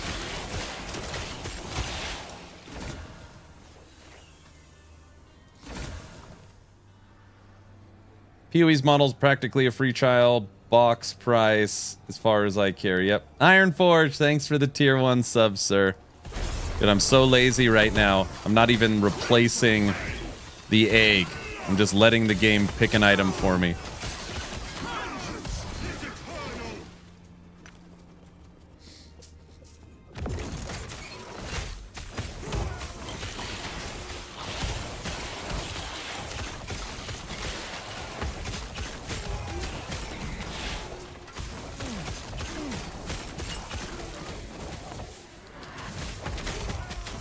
You know one thing I want so bad. Oh, you guys, anybody that's played Last Epoch, I know you're going to agree with me on this. I'm going to show you. I want this very bad for the future. This area should be everybody's hideout. I'm using air quotes. You should be able to design this area custom to yourself. Throw the gambler in there. Throw the respec passive person in here. Be able to decorate and move stuff around. I feel like this spot, whatever you want to call it, the echo completion area, this is the future moneymaker for EHG. Allow us to customize this spot. Yes, 100% for sure. I think everybody agrees. Sell that idea to Mike now. It's been pitched so many times. And then when you group up, right? If you group up, same item. That was weird. You know, and you come to my area, you get to see my stuff. I'm a simple man. I just want a vendor in the Shattered Road. I agree. Make Ellie single player again? Oh, jeez. Now that PoE 2 and Ellie have been out for a while, I prefer Last Epoch. Last Epoch has a trade/market that is functional. PoE has a dysfunctional market. Well, it's a player-driven economy, right? You gotta message the person and go to their hideout. You don't like that? That's not your favorite? Movement speed. Oh, wow. It's being a really good listener. Seal.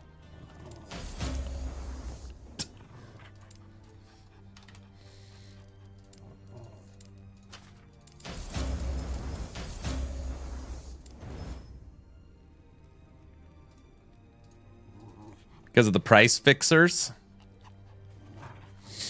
Strength T7, movement speed tier 5, sealed tier 3 lightning res, and dodge with haste.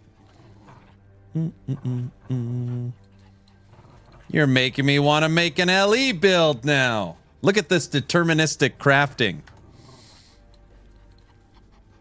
I'll catch up on chat in 1 second.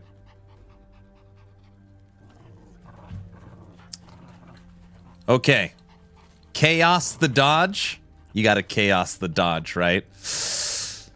Health base. Health base. Health base.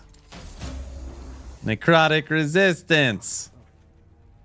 Necrotic resistance would be okay if this strength was intelligence. Here we go. Here we go.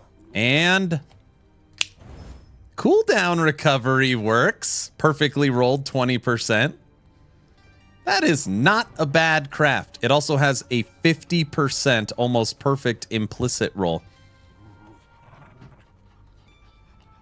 It's not too shabby. I always forget about chaos. That's pretty good. Yeah. The sealed T3 is nice.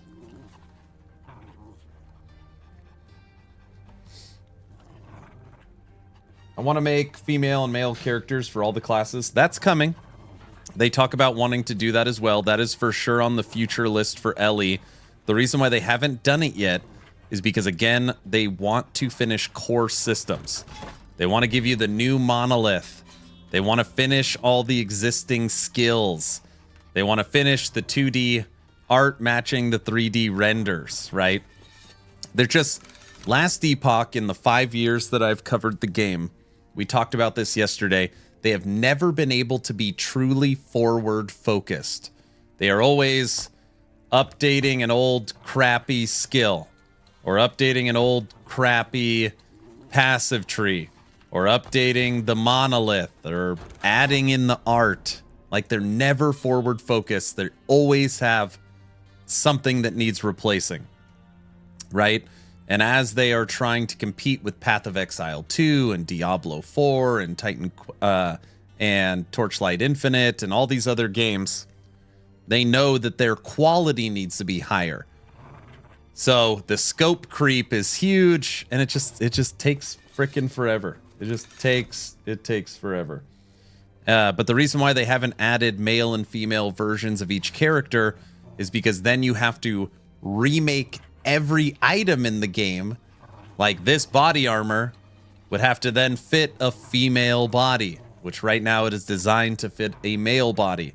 So it's just a ton of work to do that.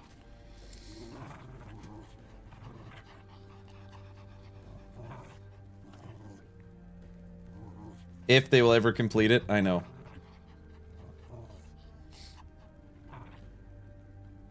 I want all my characters to look like a naked Halle Berry back when she was in her 30s. Swordfish?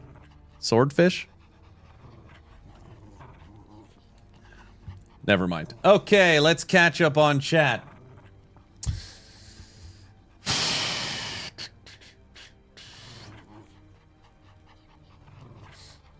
Are you backsliding on your cold? No, I'm doing okay. I'm doing all right.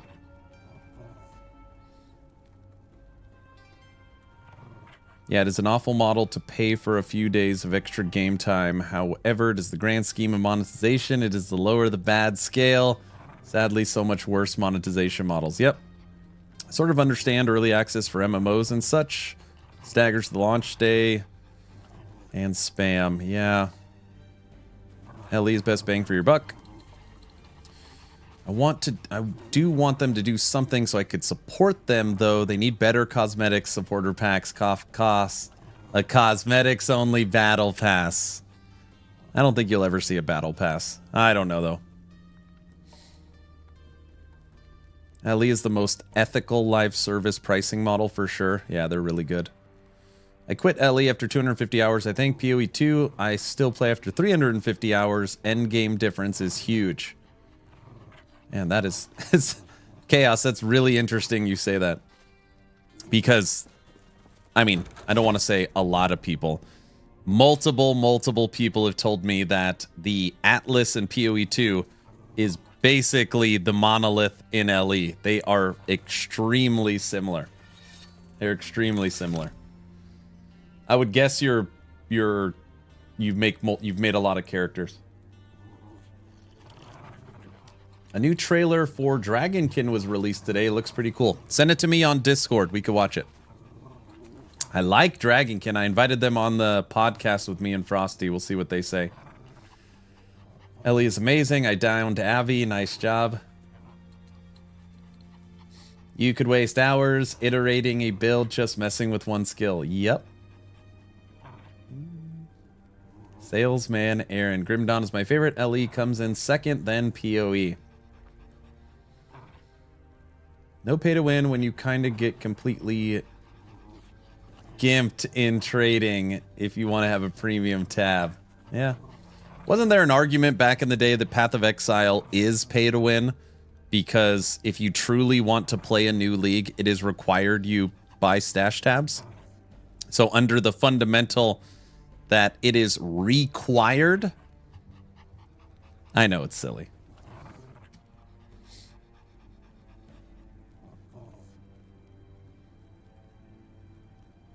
No, you message 50 people to get one item because of price fixers. Yeah, it's terrible. One thing I really do like is the currency exchange. Currency exchange is nice.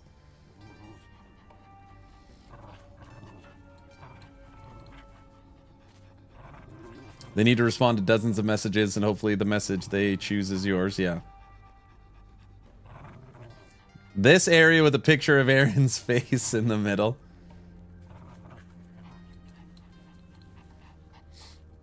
PoE trade has one huge plus compared to LE. After I'm done with the build, I can sell it to make a new build. You can't do that in LE. That's true.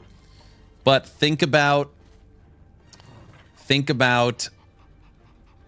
all the good that comes with not needing, without being able to flip.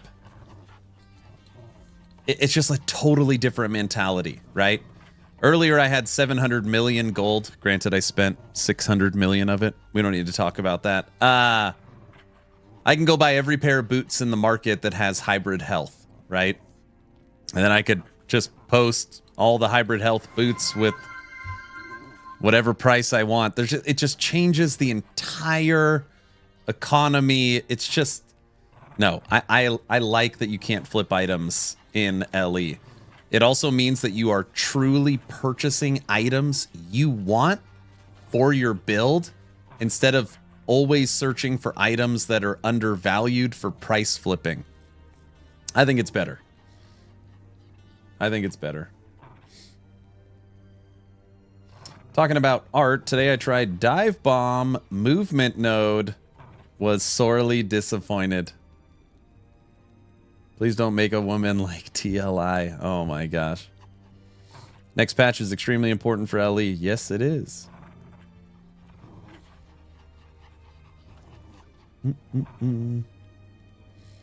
Competition between the three is fired up. I still, and I know I sound like a broken record because at this point I say it every stream, I still can't believe that Last Epoch is even in the conversation. I can't believe it.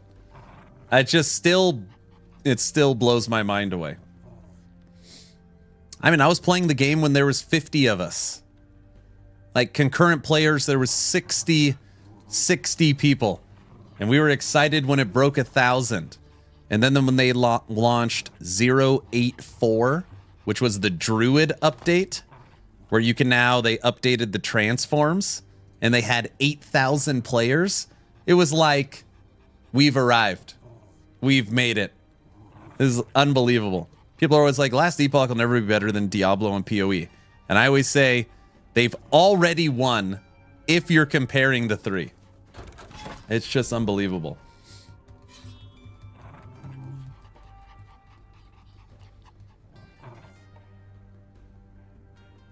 The new event in PoE 1 is making it tempting for me to try out. You should.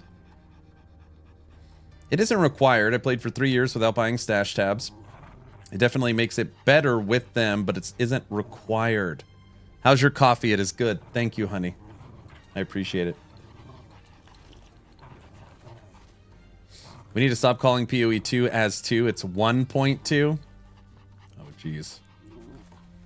For a few leagues, they kept coming out with special currency for each league. That pretty much needed its own tab. Then they sold the tabs, making problems and selling solutions. The community told them to stop, and they listened.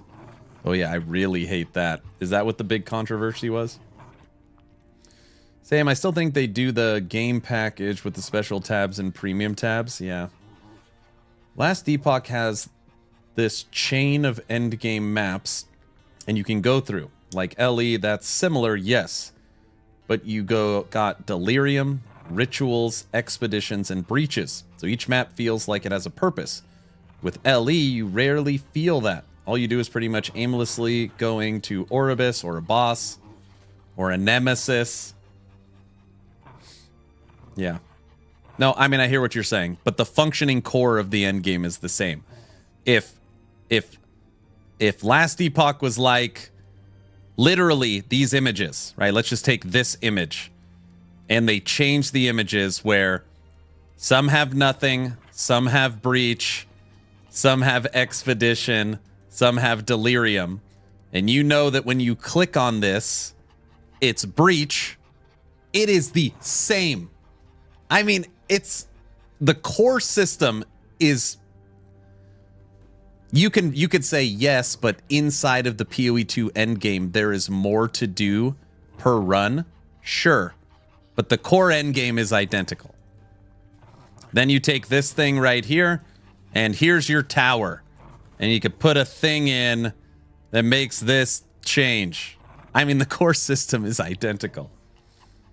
It is very similar. I do like the look of PoE 2. Oh, yeah, like the look of the PoE 2 Atlas reminds me of Civilization. Yes, it's it's a $100 million game. I'm not saying that the monolith is better. I'm not saying it looks better. I'm not saying it functions better. That's not my argument. My argument is at its core, they are close to identical. That's all I'm saying.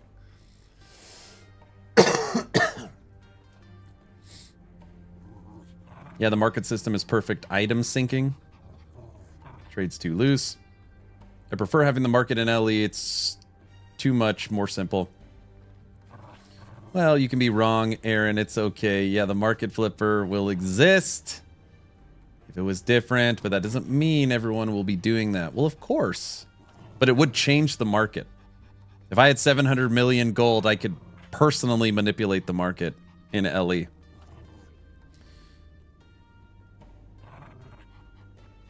Do you remember Novak? No.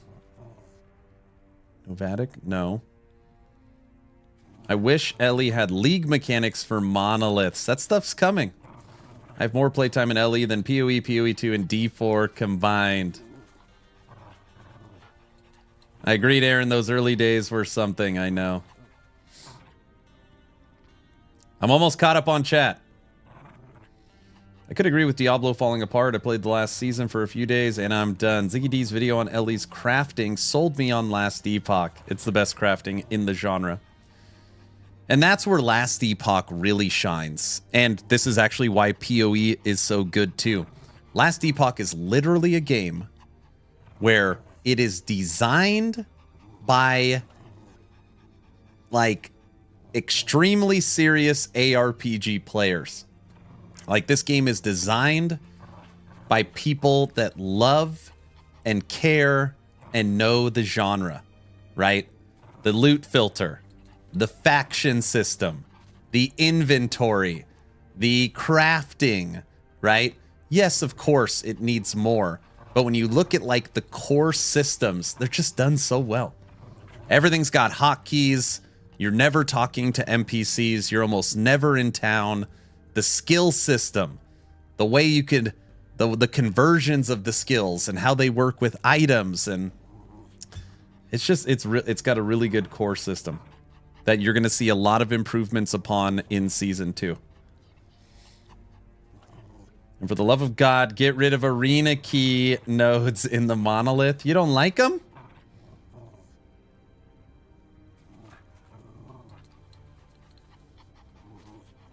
The monolith's okay, just the design, visual look is not appealing. Yeah, compared to the Atlas that has like... It literally looks like Civilization.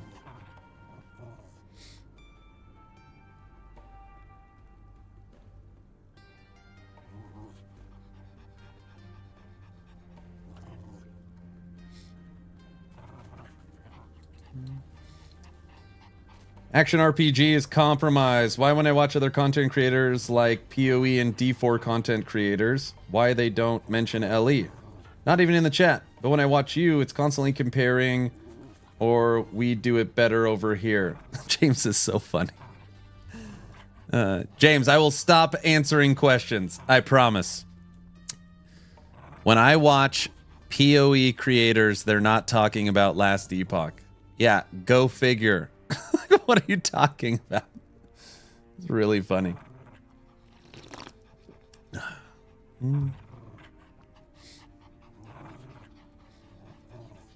That's pretty much identical. PoE 2 approaches a lot better, but let's hope next patch LE works. Hey, James, how many of those content creators you're watching have music playing in the background? And they are reading every single line of chat and having discussions. Yeah, I'll wait for your response. And for the love of God, get rid of the arena keys. True, that's pretty much identical. They need to remove the triple quest requirement on the normal monoliths. You're talking about quest echoes. I have put in feedback on hating quest echoes for so long. They just need to do something different. They would be okay if like each one was like a mini boss. So like quest echo 1, one small boss, quest echo 2, a medium boss, and then you could fight the main boss, right? So it's like kind of like a build up in normal monos. I think that would be fine. But this like long, horribly tedious regular mono sucks.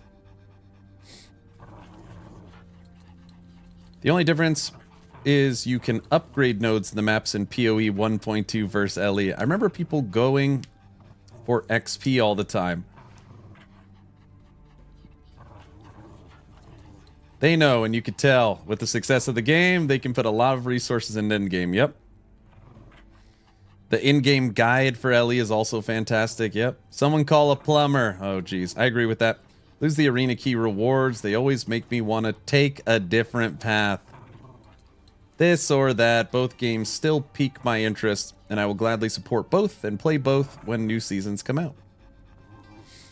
James in YouTube is just a member of the community that always says that as a content creator, I should never compare Last Epoch to Diablo or PoE. That's just his opinion, which is fine. I just don't know why. I'm just answering questions. Make them general key nodes. Why only arena? Just make them drop like all the others. Doesn't make sense to me. Just link the quest echoes into every node when you hit a certain threshold, and the next node has a quest node ending. Yeah, that would work.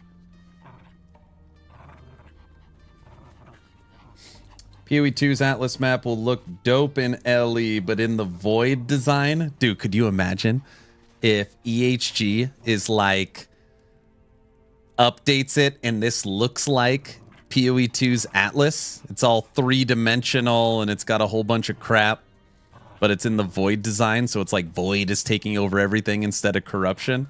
That would be sick. The more I see about Dragonkin, the more I like it. I've made 2 videos, and I've invited them on the podcast. So hopefully they come on. We'll be playing it March 6th.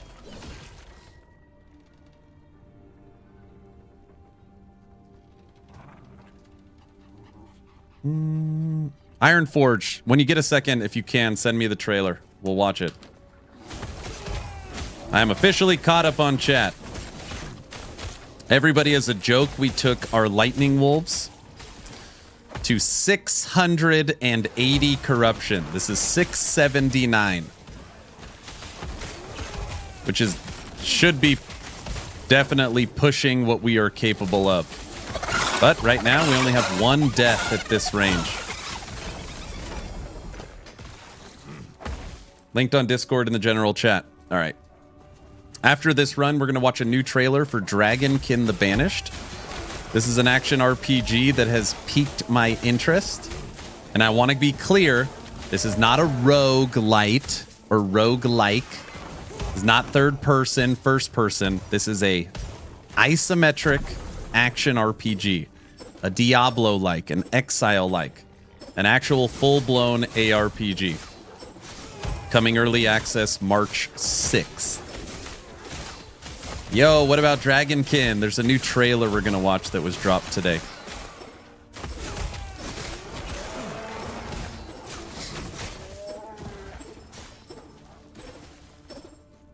It's Epoch-like. Yeah, it's very Epoch-like.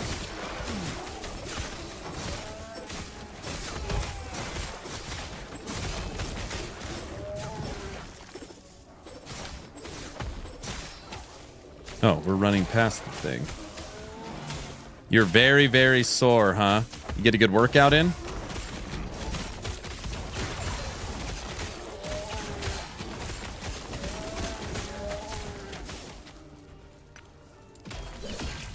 All right, let's check this out. I'm very excited for this game. Let's hope it doesn't suck.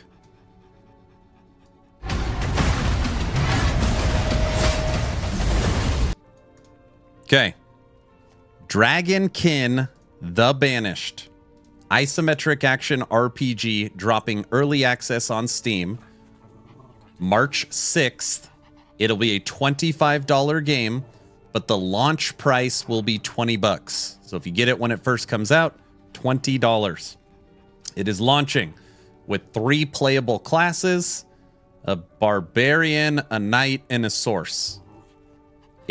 Early access will launch single player, but it will launch 1.0 with 4-player co-op.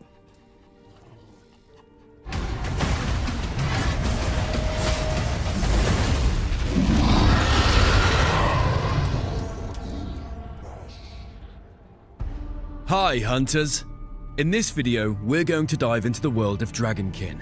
But before we do that, we want to remind you that Dragonkin the Banished is scheduled to release in early access on Steam on March 6, 2025. Xbox Series and PS5 versions are also planned for release at a later date. This video is the third in a series. If you want to learn more about the heroes of Dragonkin and the ancestral grid system, click on the card at the top. Has anybody played Undecember? One of my favorite things about Undecember is actually the skill system. It uses that kind of honeycomb where you could fit multiple things together. That's what you're going to see in Dragonkin.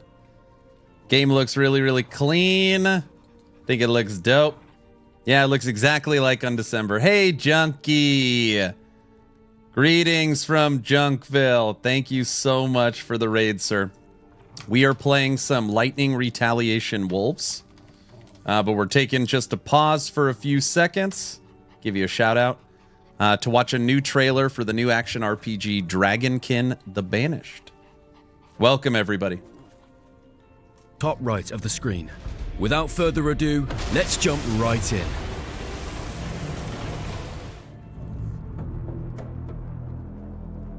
Fantasy permeates the world of Dragonkin, and the threat of dragons constantly hangs over it.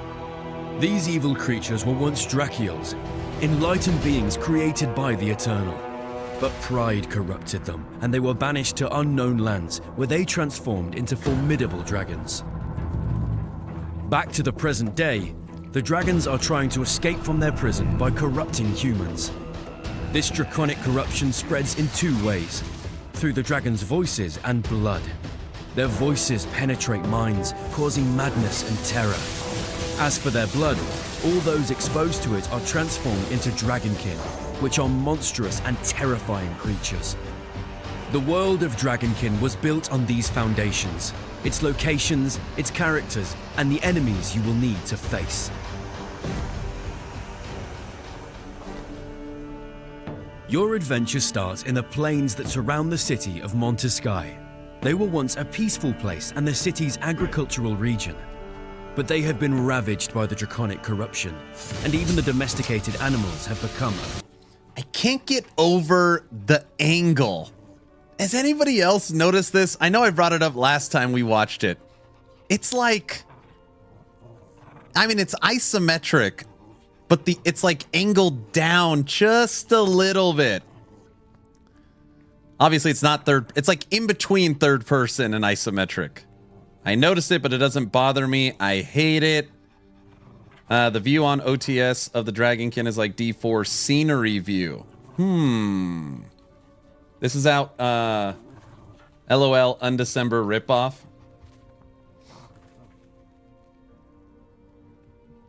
I mean, you know, saying that having a core skill and then supports around it.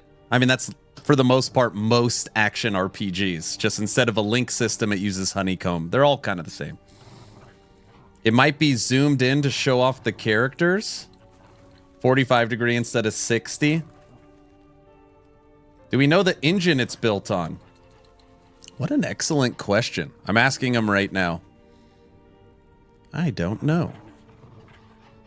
They like me for covering the game. Where the hell is it? You. What engine is Dragonkin built on? All right, I put the question out. right. You will then explore the swamps of Jaxara, which have been tainted by the green dragon's blood. This swamp is home to creatures with deadly powers. Even the plants have fallen prey to the corruption. As you go deeper and enter the jungle of Kala, you will find yourself in a lush yet dangerous environment. What was once the hunting grounds of the Kongirat Trackers tribe is now a jungle disfigured by corruption. You will also visit the beaches of the Old World Archipelago, the birthplace of the oracles. This area reminds me of the trailer or gameplay demo at Gamescom for Titan Quest 2. You got the ships and it's bright sands. You got the pillars here. Titan Quest 2. Everybody, this is Dragonkin. I'll show you guys the Steam page after. There you will find the ruins of an ancient civilization and encounter creatures impregnated with the blue dragon's blood, which grants them devastating electric powers. Your journey will take you to the depths of Okeanos, the ocean that surrounds the islands of the Old World and which engulfed Delphoipolis, the former capital of the Oracles. The aquatic flora and fauna there are fearsome and will really test your skills. Finally, you can hold your breath certain underwater. Underground locations, like the Makmur Ruins dungeons, will be the arena for the culmination of your adventure. You will also be able to explore the vision of the great Oracle Almantea spirit during the test of willpower, a challenge not to be underestimated. This is just a brief overview of the locations and creatures you will encounter in the world of Dragonkin. Many other mysteries and dangers await throughout the early access period and until the game officially releases. In the meantime, we hope to see you again next time for our new video, in which we take a closer look at one of Dragonkin's major leveling up mechanics, the city. Happy hunting, and may the light guide you in the Is this a sponsored bit of the stream? No. We've gotten into this routine that basically members of my community send me trailers all day, which is great. And he's lying. No, I'm not sponsored by Dragonkin. This is a game we are very much looking forward to play. The name of my channel is Action RPG, not Last Epoch, so we cover the entire genre. Dragonkin the Banished is a new isometric action RPG built on I don't know what engine that launches early access March 6th. And the videos that they have put out breaking down this game have piqued my interest. It has piqued my interest more than anything else. There is one video very particular. I'll show you just one part. The video actually looks way better too than what we just saw.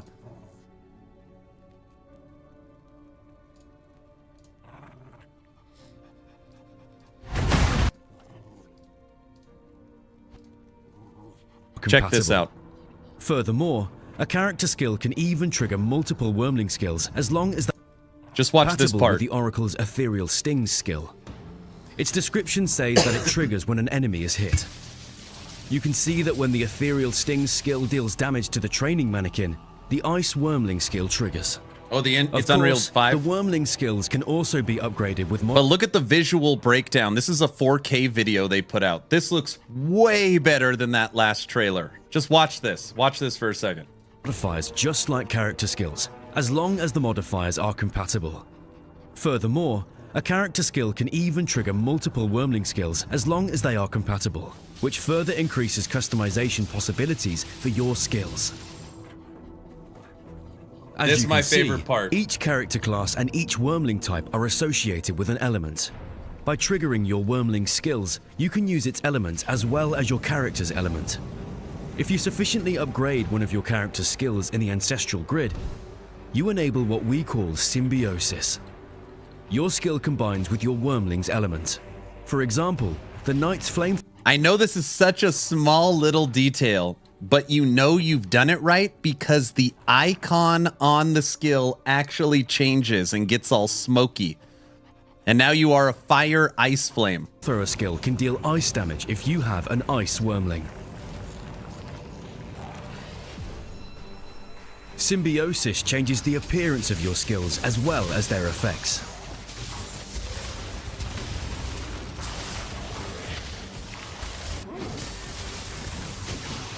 And to give you a good idea of what an optimized grid might look like with all the character and Wormling skills modified, here's an example with the Oracle.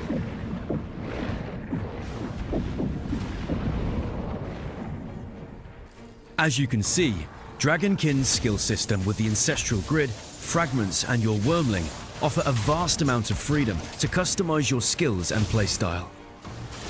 Experiment, combine, optimize, and release your inner ancestral power. Thanks everyone for watching and for your ongoing interest in Dragonkin the Banished. We can't wait for you to play the game, and we look forward to reading your feedback on this video. As a reminder, Dragonkin the Banished. That was pretty good, right? That looks so good. Yeah, I see a lot of build diversity with the system. Yep. Same skill system as Uncharted. Last Epoch.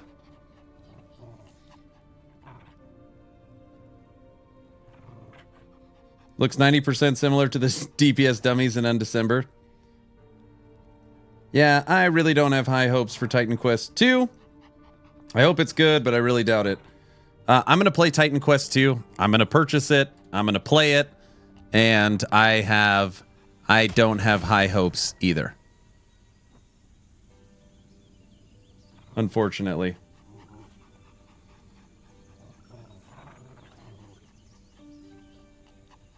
The problem is THQ doesn't communicate well. That is a disaster in the making for early access and success in an ARPG. And you got to remember, THQ is not making it. So obviously it's not made by Crate and it's not made by THQ. Titan Quest 2 is made by Grimlore Studios. It's made by Grimlore. Also, I mean, it's been a few days. I love Titan Quest. I love the original Titan Quest, okay? I really like it. Which means I want it to be good. Titan Quest 2 is launching early access. Early access at $70. The developers have said it will come with 3 classes that you will pick 2 of, 3 bosses, and 10 hours of content. Okay? I'll say that one more time. The last time the developers gave us an update on Titan Quest 2, it will be a AAA price, $70. Launching early access with 3 classes that you will select 2 of. It will launch with 3 bosses in the campaign and 10 hours of content. It is not made by THQ Nordic, and it is not made by Crate Entertainment. It is made by Grimlore Games. Shut up and take my money. Nope, not for me. Bad. I will say Titan Quest 2 will get a lot of negative reviews. I think so as well. That's absolutely terrible. It's so bad. Rip off. Wow, that's tough. $70. That's 2 or 3 Last Epoch keys. That's terrible.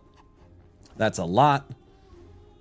That's not even a game, especially after the PoE 2 launch. So, my guess is that the reason why Grimlore and THQ Nordic have been radio silence on Titan Quest 2 is they're looking at, okay, we are charging more than double the price of Path of Exile 2 and giving 1/100th the amount of content. And our game and our game visually is not as good. That's why I think they maybe are rethinking their early access launch.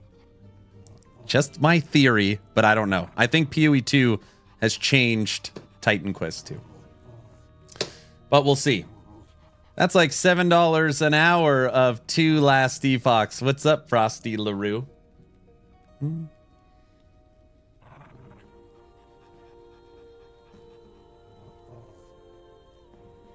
On what planet does that sound like a good idea? The entire community has grown to fit 10 hours of gameplay.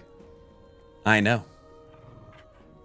I could see this coming up on a Frosty video. That was what I just told you is from like November, October. It's like super old news. Frosty, I got bronchitis that I'm now finally getting over. I'm also on Talkative Tries podcast tonight. Oh my gosh, I'm on Talkative Tries podcast in 3 hours. Oh boy. I'm hyped for Monster Hunter Wilds beta tonight. Oh, the Monster Hunter Wilds putting out a new beta? Like a new playable demo? Diablo 4 gave me bronchitis. Hey, Orange. Somebody earlier was talking about how far you could push single Scorpion. I was like, I don't know. You got to ask Orange. What did you say you got to? 300 corruption? You should derail the podcast like we do in ours and talk about your favorite pasta or something. Try is like too professional. He sent me like a list of topics and what we're going to go over. Granted, you know me. I haven't I don't even know if I've read them all. I haven't prepared anything. He said it's like an hour and a half long, so it'll be fine. So far, you're at 300. Hey, Frosty, did you see that game trailer I just watched? Dragonkin the Banished? Did you see that?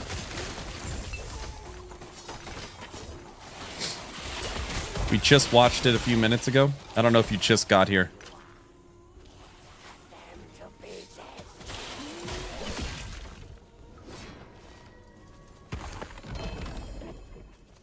Either way, I invited the top dog for this new ARPG on our podcast, so we'll see what they say.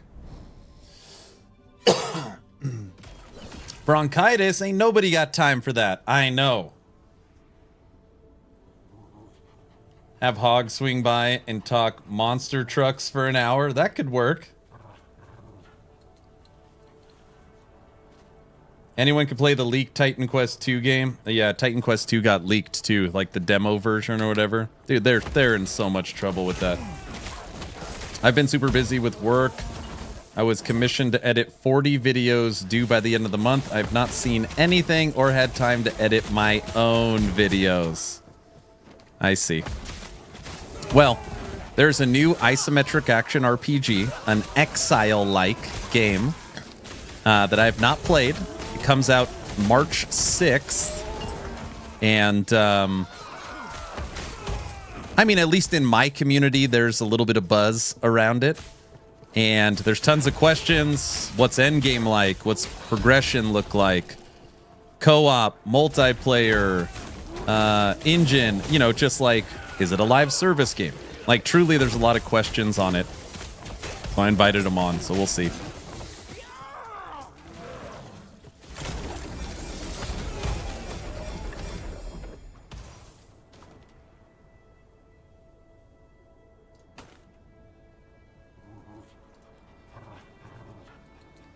Damage over time, bleed on crit.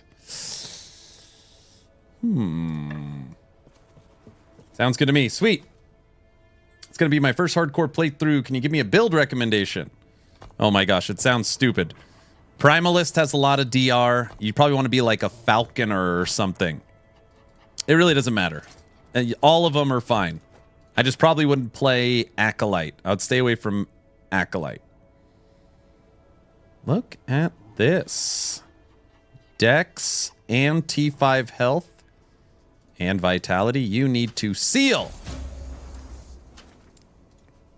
Speed. Oh boy. Hybrid.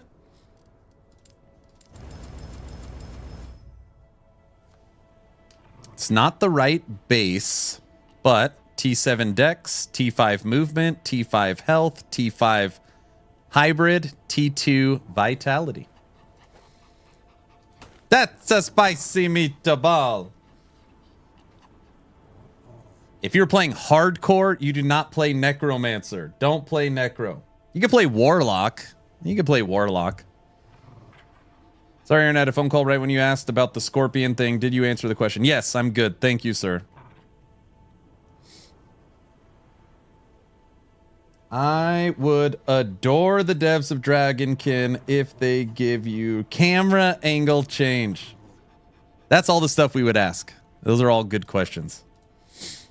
Physical. Physical. Physical. No, you're gone. What do we got here? Crit. Attunement. Life. Life. His health.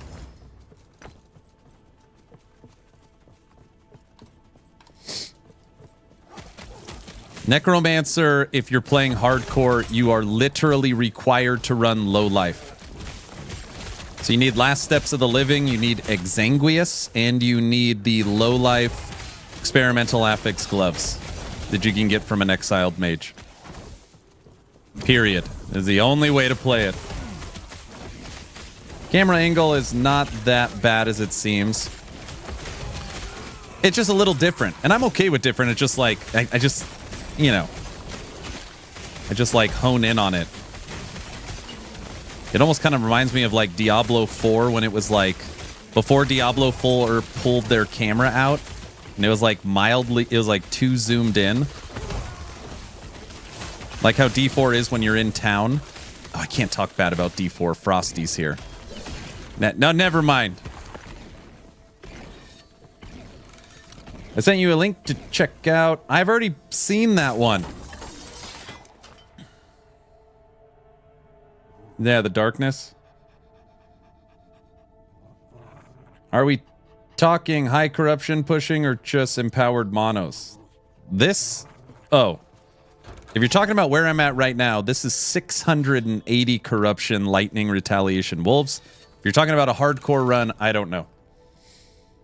Oh, well, excuse me. Is Lich a good class? Kind of miss my Harbor Warlock. Okay. Listen.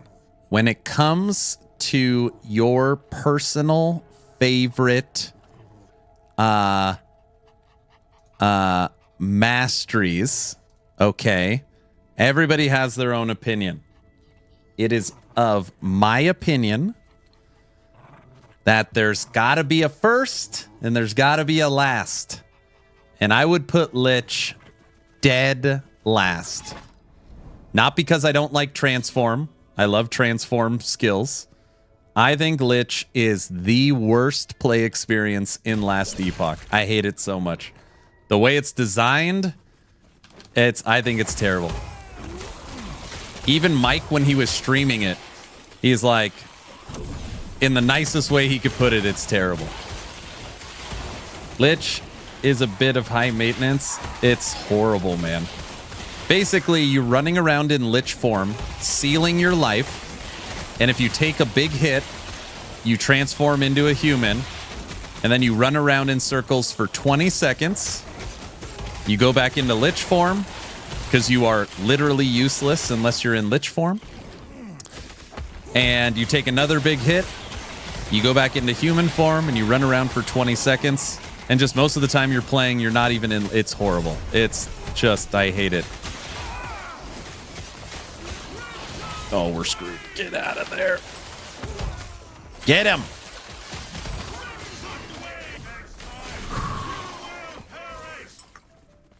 I thought there was an item that negates that or reduces it. Nope. The cooldown reduction of waiting. You can just get cooldown reduction affixes. Freaking horrible, dude. You're also required to use Harvest. I guess that's not true. There's 3 builds. Rip Blood, Harvest, and this new Stygian Drain Life Stygian Cold build.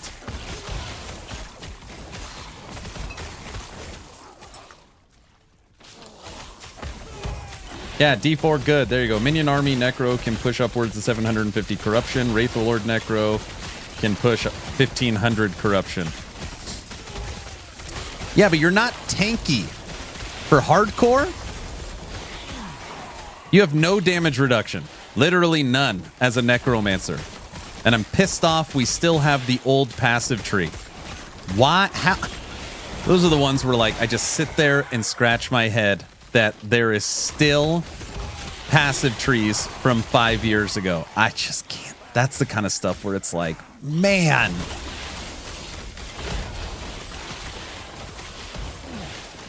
Those are the head scratchers. Those are the head scratchers. You look at the Warlock's passive tree, and then you look at like the Necromancer or Lich's passive tree, and it might as well be a different game. Those are the ones I just don't understand. 1 LP, Salt to the Wound.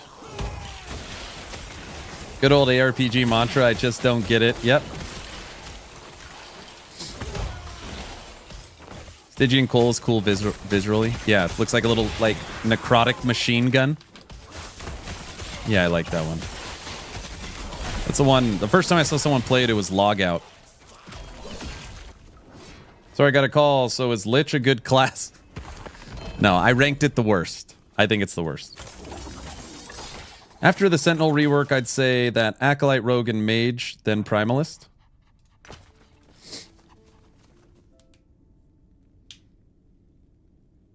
Are you hinting at a Lich buff in Season 2, Aaron? No, not at all.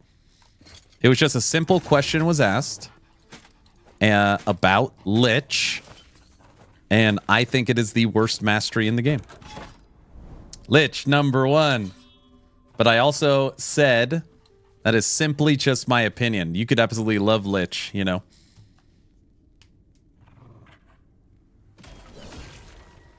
I played it. I just, it was rough. Very rough. And it's hard to balance. So just so if nobody's played Lich, let me explain. You cannot die in Lich form, okay?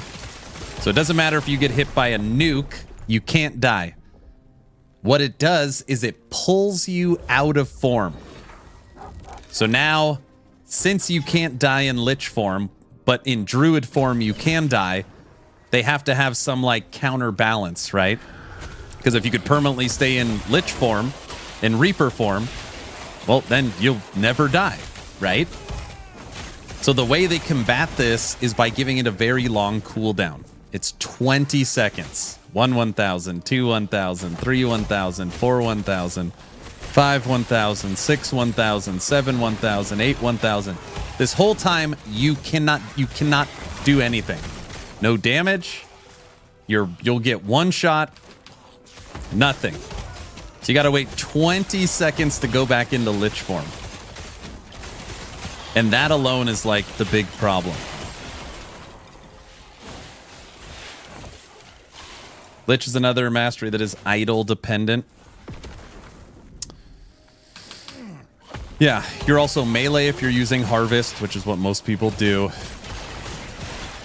Visually, you look really cool. They've done all the updated VFX on Lich. Lich also has this other dumb little problem.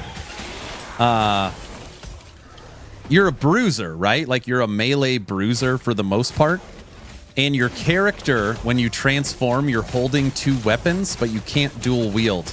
It is so weird. You cannot dual wield as a Lich, even though your character, when you're playing, is holding 2 weapons.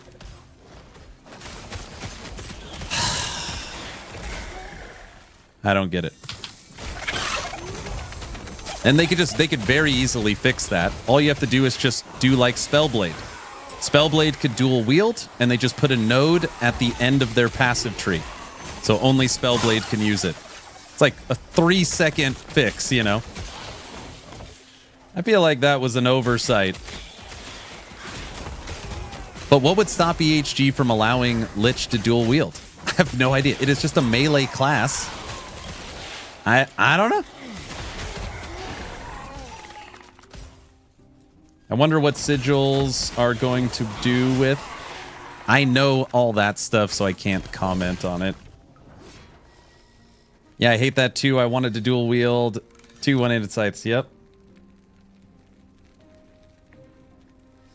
So what's the top 5 best masteries? Well, that's also a hard question, because most people would answer best based upon most powerful.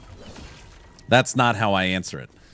I answer the question based upon what I think is fun. I don't care what could do 5,000 corruption. Like, that stuff doesn't matter to me. Necro is my favorite. I really enjoy Necromancer. I think my second favorite class is actually Druid. Druid, if you're talking, let's just throw a number out. Let's say 400 corruption. 400 corruption. The game is balanced around 300. I bet you could make 30 builds. 30 different builds from Druid that could do 400 corruption. The amount of tinkering in Druid is unbelievable because you basically have 3 different sub-masteries in Spriggan, Werebear, and Swarmblade. Druid's so well done. So I would go Necro number 1, Druid number 2. Let's see, number 3.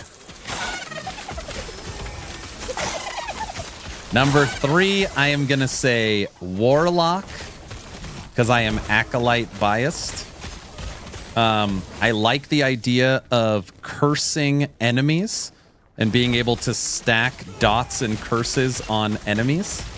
I think that's a lot of fun, especially because you could hone in on one individual curse. I also think visually, so just like people that care about visuals and graphics, I think Warlock is the most pleasant to look at. Okay. So I'm going to say Necro 1, because I love minions. Druid 2. Warlock 3. The next one is probably going to surprise people. I'm going to go number 4. Void Knight. Void Knight has really crept up on my tier list.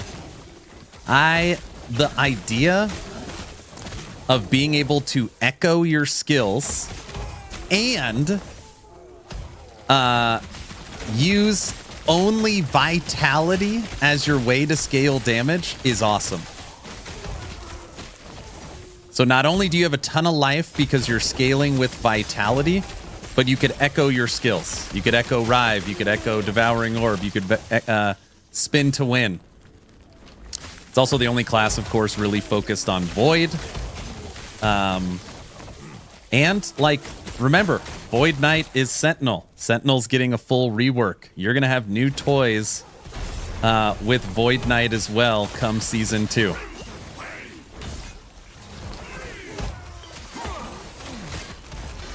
Blood Mage.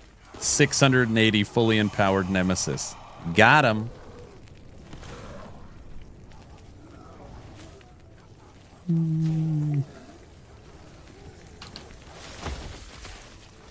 Okay, so that's my top 4. Necro, Druid, Warlock, Void Knight. Number 5. Number 5.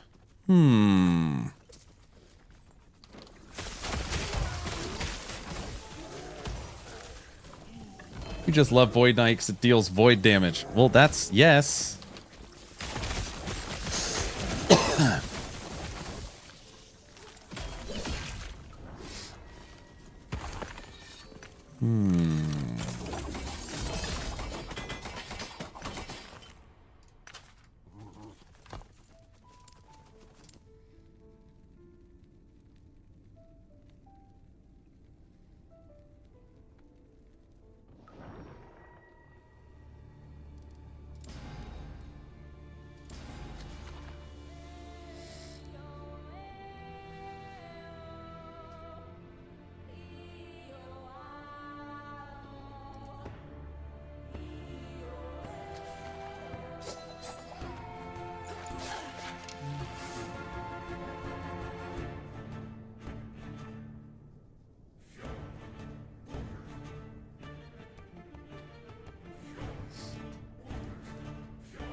I actually really like Beastmaster. I'm not going to give it the number 5 spot. You know, the problem with Beastmaster is, for the most part, it's all the same. It's like you build it the same way. The way that I built squirrels is the way that I built raptors, which is the way I built lightning wolves. Just small iterations. I do like Beastmaster, though. It's not Forge Guard. Granted, Forge Guard Season 2 is gonna be sick. Forge Guard Season 2, people are gonna freaking love this class. You are gonna be able to hold a 2-handed weapon and a shield. And that will be only Forge Guard. Forge Guard will be the only class that can hold a 2-handed weapon and a shield. It's sick. Stop it? What?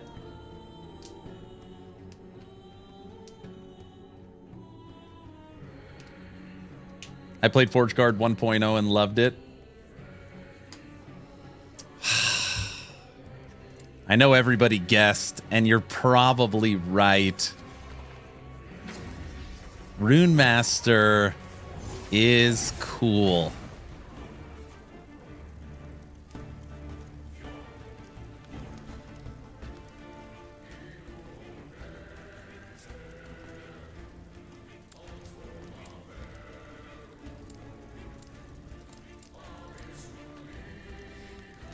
You convinced me I'm going Lich? Do it. So many different ways you could play that character. What's hard is that I can't explain it. Okay, let me, I just to like, again, I can't explain what I'm about to say. I just feel like Rune Master is still missing something. And it's probably because, for the most part, I play it the same way every time.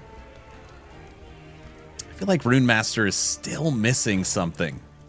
I can't pinpoint what it is. It's like there's 40 options on Runic Invocation, but like really there's 3 options, you know? It's probably missing a bear.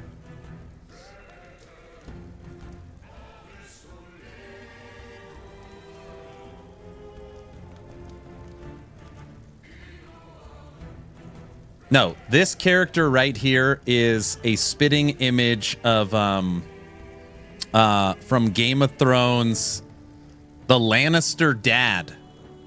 This is the Lannister dad. What the hell's his name? The Tywin? Or is that Tywin? That's Tywin Lannister. Right there. That's what I always see. No, the dude from the 90s movies. What? Which dude?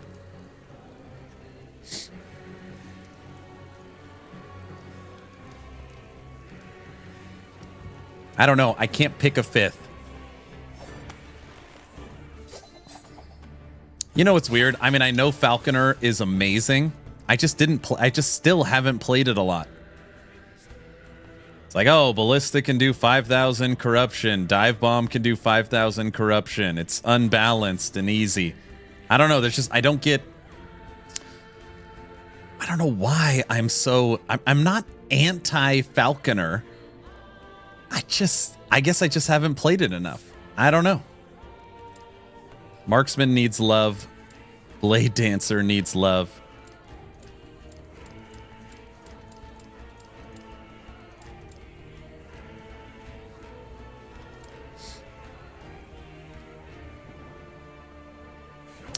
Fifth, I'm going Beastmaster. Done. There you go. My top 5. It's a terrible top 5. Number 1, Necromancer. Number 2, Druid. Number 3, what the hell did I say for number 3? Void Knight was 4. Oh, number 3, Warlock. Number 4, Void Knight. Number 5, Beastmaster. There you go. Those are my top 5 from a fun factor. Primalist, I feel like. Primalist, if you guys don't know, statistically is the least played class. It is the least played class, which I find very interesting. It's probably because you can't stack ward. Well, I mean, you can in some ways, but...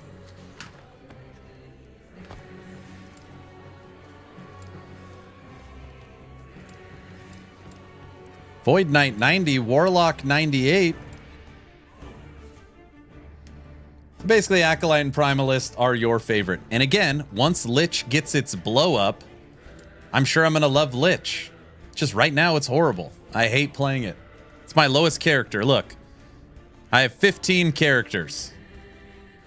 Beastmaster 100, Blade Dancer 96, Druid 100, Rune Master 100, Marksman 97, Necro 100, Lich 94, Source 100, Blade Dancer 98, or Spellblade 98, Paladin 100, Void Knight 98, Shaman 98, Forge Guard 94, Warlock 100, Falconer 97. Lich is my least played. It hates playing you, Aaron. Still have not played Void Knight or Rune Master. Beastmaster needs bear love. The poor bear. We were already talking about the bear earlier.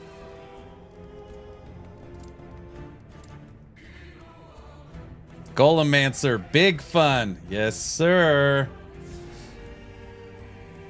Is it possible to make Lethal Mirage good? We couldn't figure it out. We tried the new Lethal Mirage spear, or whatever the hell it is. Or sword, is it? Yeah. We couldn't figure it out. It felt like it still sucked.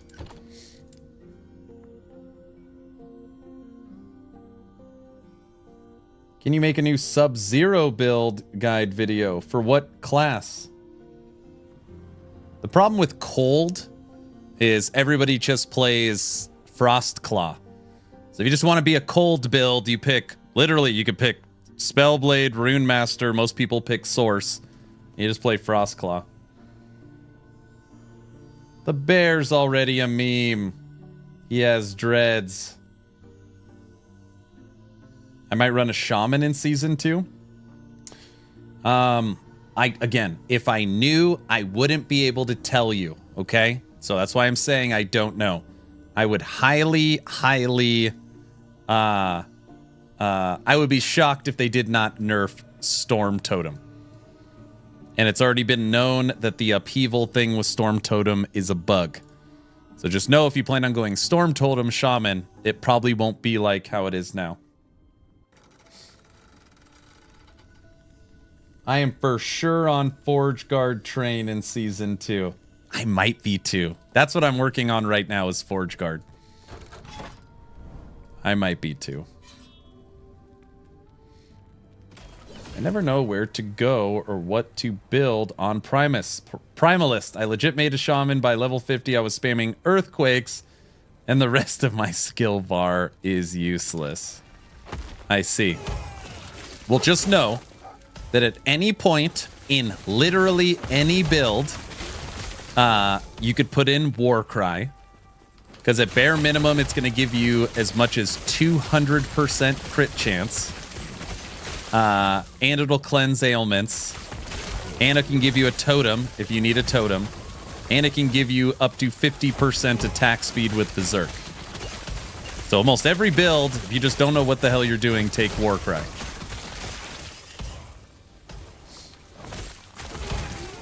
Forge Guard with a set and shield. Woo woo. Not paying attention. We have 2 deaths at 680 corruption. Aaron, I got an ad, so I don't know if you answered my question, but what Void Knight builds have you played that made it fun? I play Echo Rive, but what makes Void Knight different is very simply, well, actually, it's not simply. There's 3 things that make Void Knight awesome. 1, it is the class that allows you to echo skills. So you can pick any skill, and basically every 2 to 3 times you cast it, you will echo. It's very cool. On top of that, it is the only mastery that is void focused. So it's the only mastery that echoes. It's the only mastery that's void focused. But also, it is basically the only mastery where you stack vitality, which is very, very cool. Hammered in Void Knight's fun. Spin to win Void Knight's fun. Rive Void Knight's fun. You can use Erasing Strike Void Knight.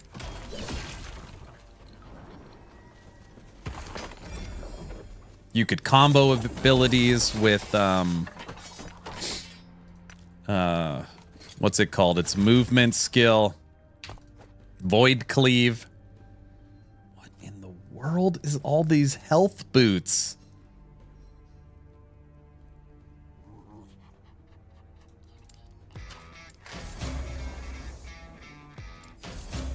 Holy crap.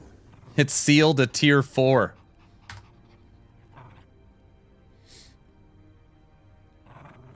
That doesn't happen very often. Okay, now we just need 5, 6, 9. We need 9 affixes on 24 forging potential. That's easy, right? We only got 4. Womp womp. Who's that? Red? Thanks for the tier 1 sub. Thank you, sir. I made an Earthquake Beastmaster and it's very, very strong. Crypt's build is uncommon and big fun. On Void Knight? The only Void Knight I've done so far was a caster at some point, and I was spamming Devouring Orb Shield Rush. You made Boardman's Auto Bomber? Is that what you were playing? Auto Bomber?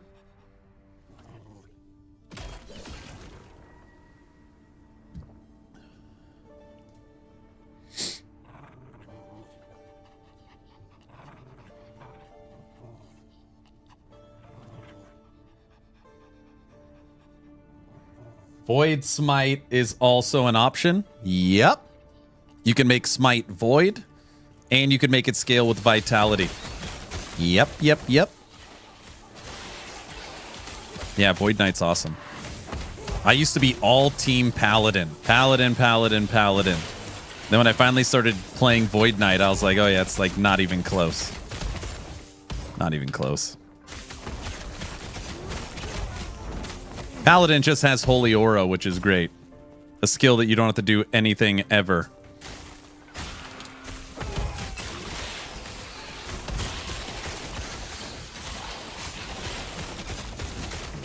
Void Knight's on my list for potential season starts for season 2. It's on the list.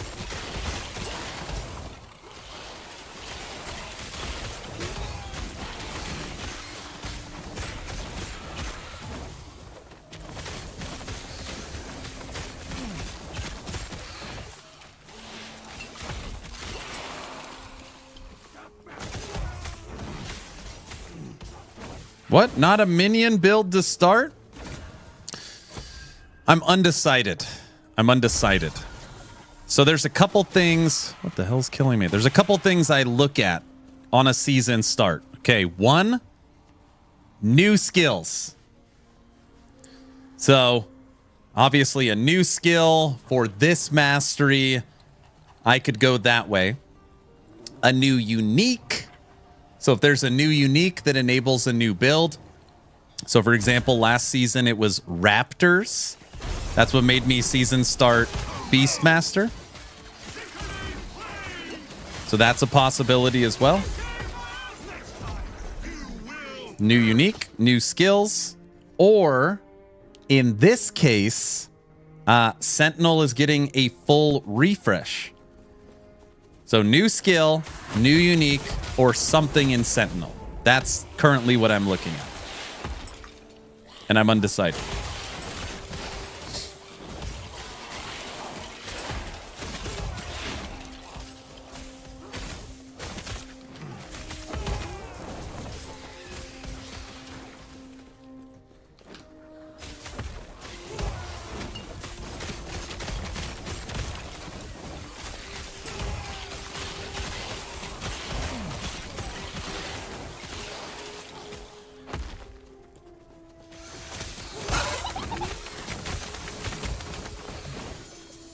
Oh, we got a hype train going. You can see the hype train.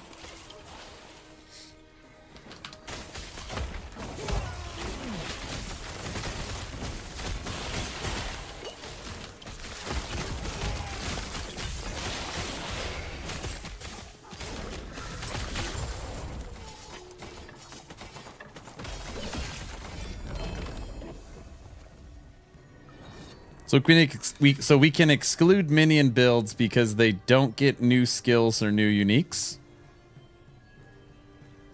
I'm just saying when I'm playing, you know, my favorite is Necro, right?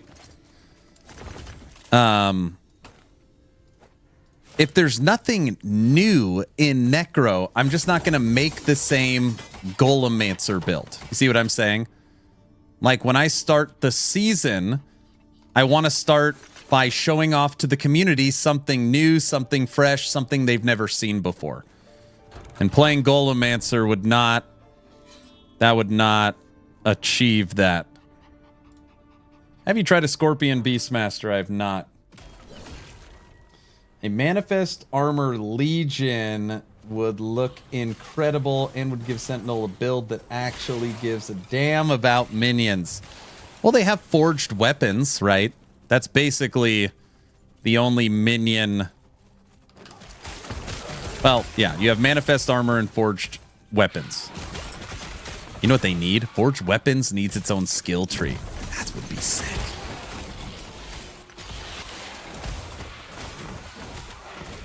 Oh, Necro favorite. I'll be running Necro for the hardcore ladder. Have fun.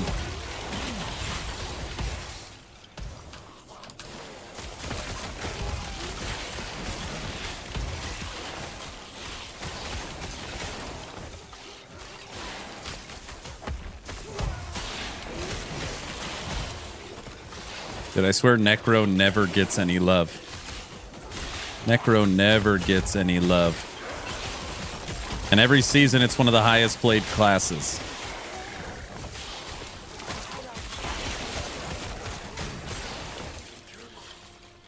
Are all builds viable? It depends your definition of viable. So if your definition is the developer's definition, yes. For the most part, I mean, you know, the developer's definition is 300 corruption.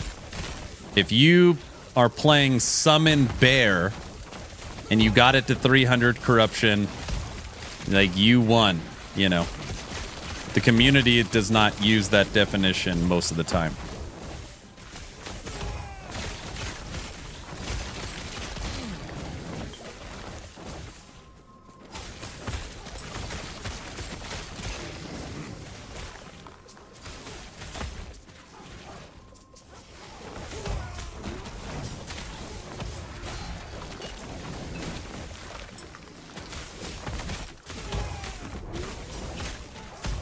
I could tell you this build is, my jaw wants to hit the floor. I am shocked by this build we're playing today. I feel shocked. I think tomorrow maybe we'll play some Lich. Maybe tomorrow we'll show off some Lich. I would venture to guess this build is Aberoth viable. I mean, this is 680 corruption. We've died twice. That's pretty high. You're up there. That's better than squirrels.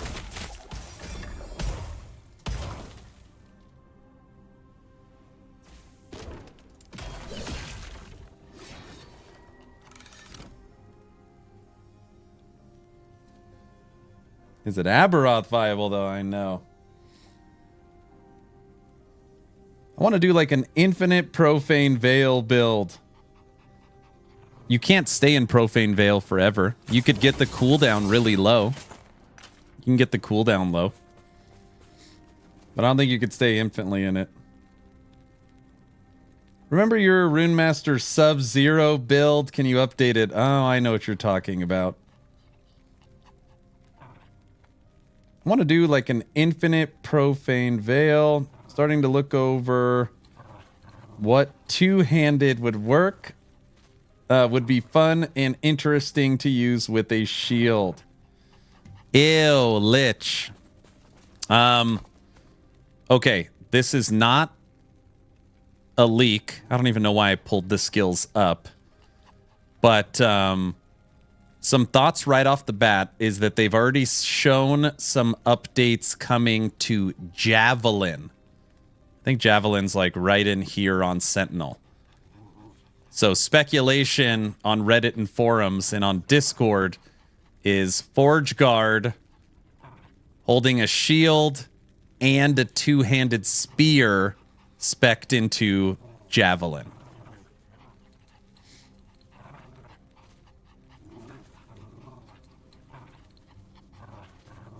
What, you don't like Lich? What's wrong with Lich?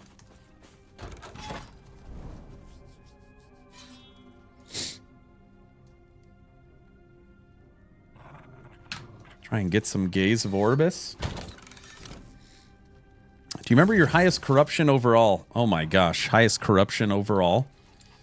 That's hard because if you're talking modern day corruption, I don't know, 850, probably right around there.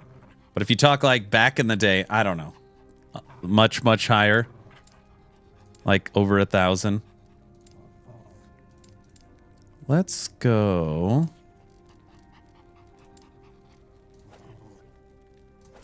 You. It's over 9,000, probably something like that. But Javelin raining down smites if you throw down the banner could be an interesting way. I mean, so think for a second, Javazon from D2. Two-handed spear, right? Or two-handed, yeah, with a shield running around as a Forge Guard. Sounds fun.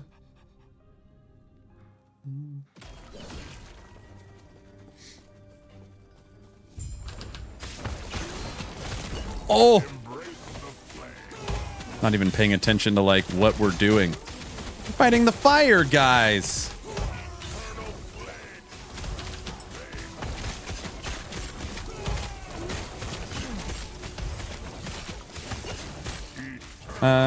What build have you hit over 800 with? I think I hit 800 on Storm Totem. What else? Golemancer's at 770.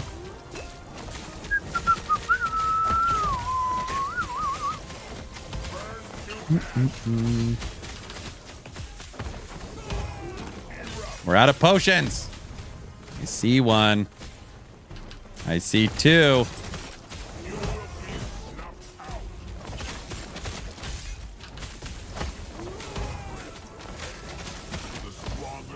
Got one.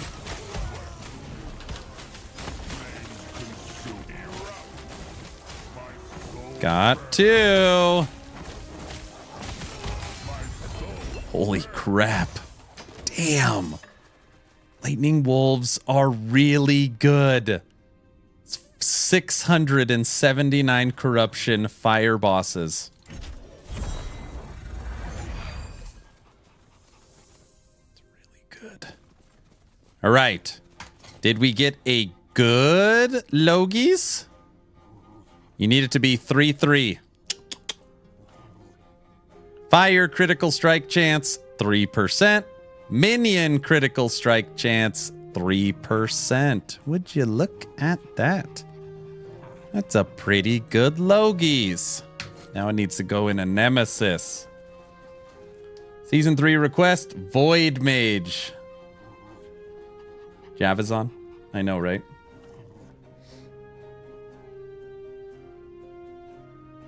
Nothing worse than a stream being interrupted by a game ad, but it's one of those games where that is nothing like what the game looked like.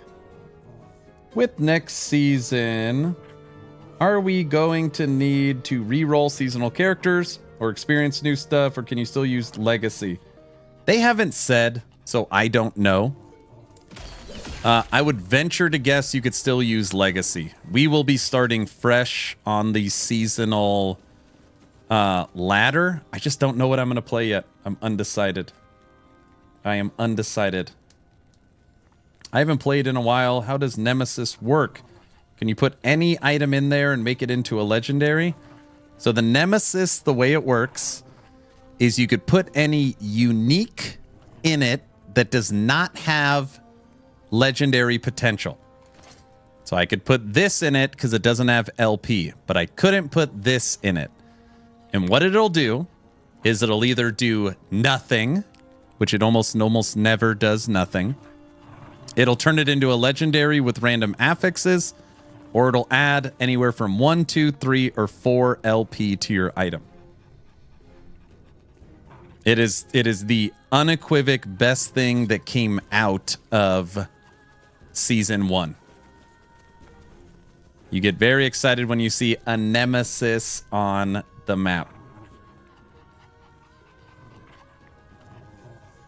It's very, very nice. Okay. Everybody, I want you to listen to me for a second, all right?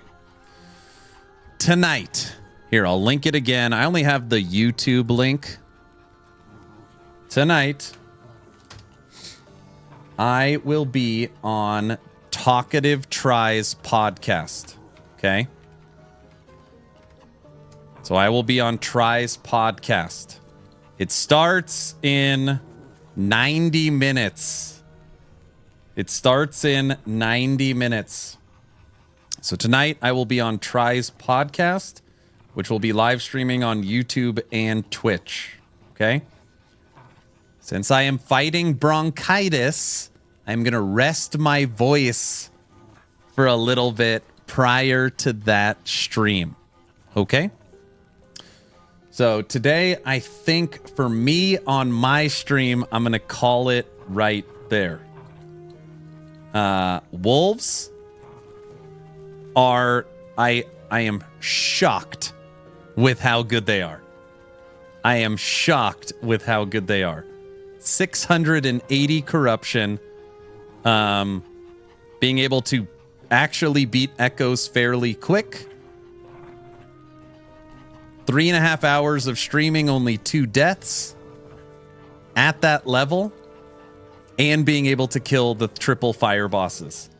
That is really, really damn good for 5 purple boys that are wagging their tails. Very, very good. So this will be the next updated build guide, and I don't know if I want to play Lich tomorrow. I don't know how frustrated I want to allow myself to get. So we'll see. Tomorrow we will start something different. So that is the plan. I love the wolves idle animation. You like it? A falconer. Ooh, a falconer. That's an interesting idea. Tomorrow we will draw the Path of Exile 2 key. So as long as you're following the channel on Twitch or subbed on YouTube, type in !giveaway. We'll draw that tomorrow, and you do not have to be present to win. I think that's all I've got for today. Tomorrow we start a new build. Tonight, Talkative Try. Oh, in Discord. Let's see, how many days do we have? In Discord in 3 days. Discord. There's the link. In Discord, in 3 days, we are giving away a free copy of Last Epoch. So just for being a member of my community, we do a game giveaway every 2 weeks. Current game giveaway being drawn in 3 days. Free copy of Last Epoch. I just put the link to Discord in YouTube and Twitch. And this morning, I dropped the updated Bleed Squirrels build. Likes and comments appreciated. So that's it. Aaron, listen, play a Spear Falconer. Oh my gosh. I don't know if that sounds fun either. I don't know. We'll see. I'll look through my builds and see what I haven't done yet. Maybe we'll play some Sentinel. I don't play Sentinel very often on stream. Maybe we'll play some Sentinel. It's not a bad fun. Forge Guard. Huh? Trying a Cinder Strike Blade Master. Only level 40, but having a blast with it. Nice. All right. Good work, Aaron. Look after yourself. Thank you, Raylith. All right, everybody. I'm done for the day. I know it's been a couple of short streams as I'm getting over this bronchitis, but I need to rest my voice for the podcast tonight. In 90 minutes, I will be live with Talkative Try for his podcast. So come by if you want to hear me try and sell him on LE, because that's the plan.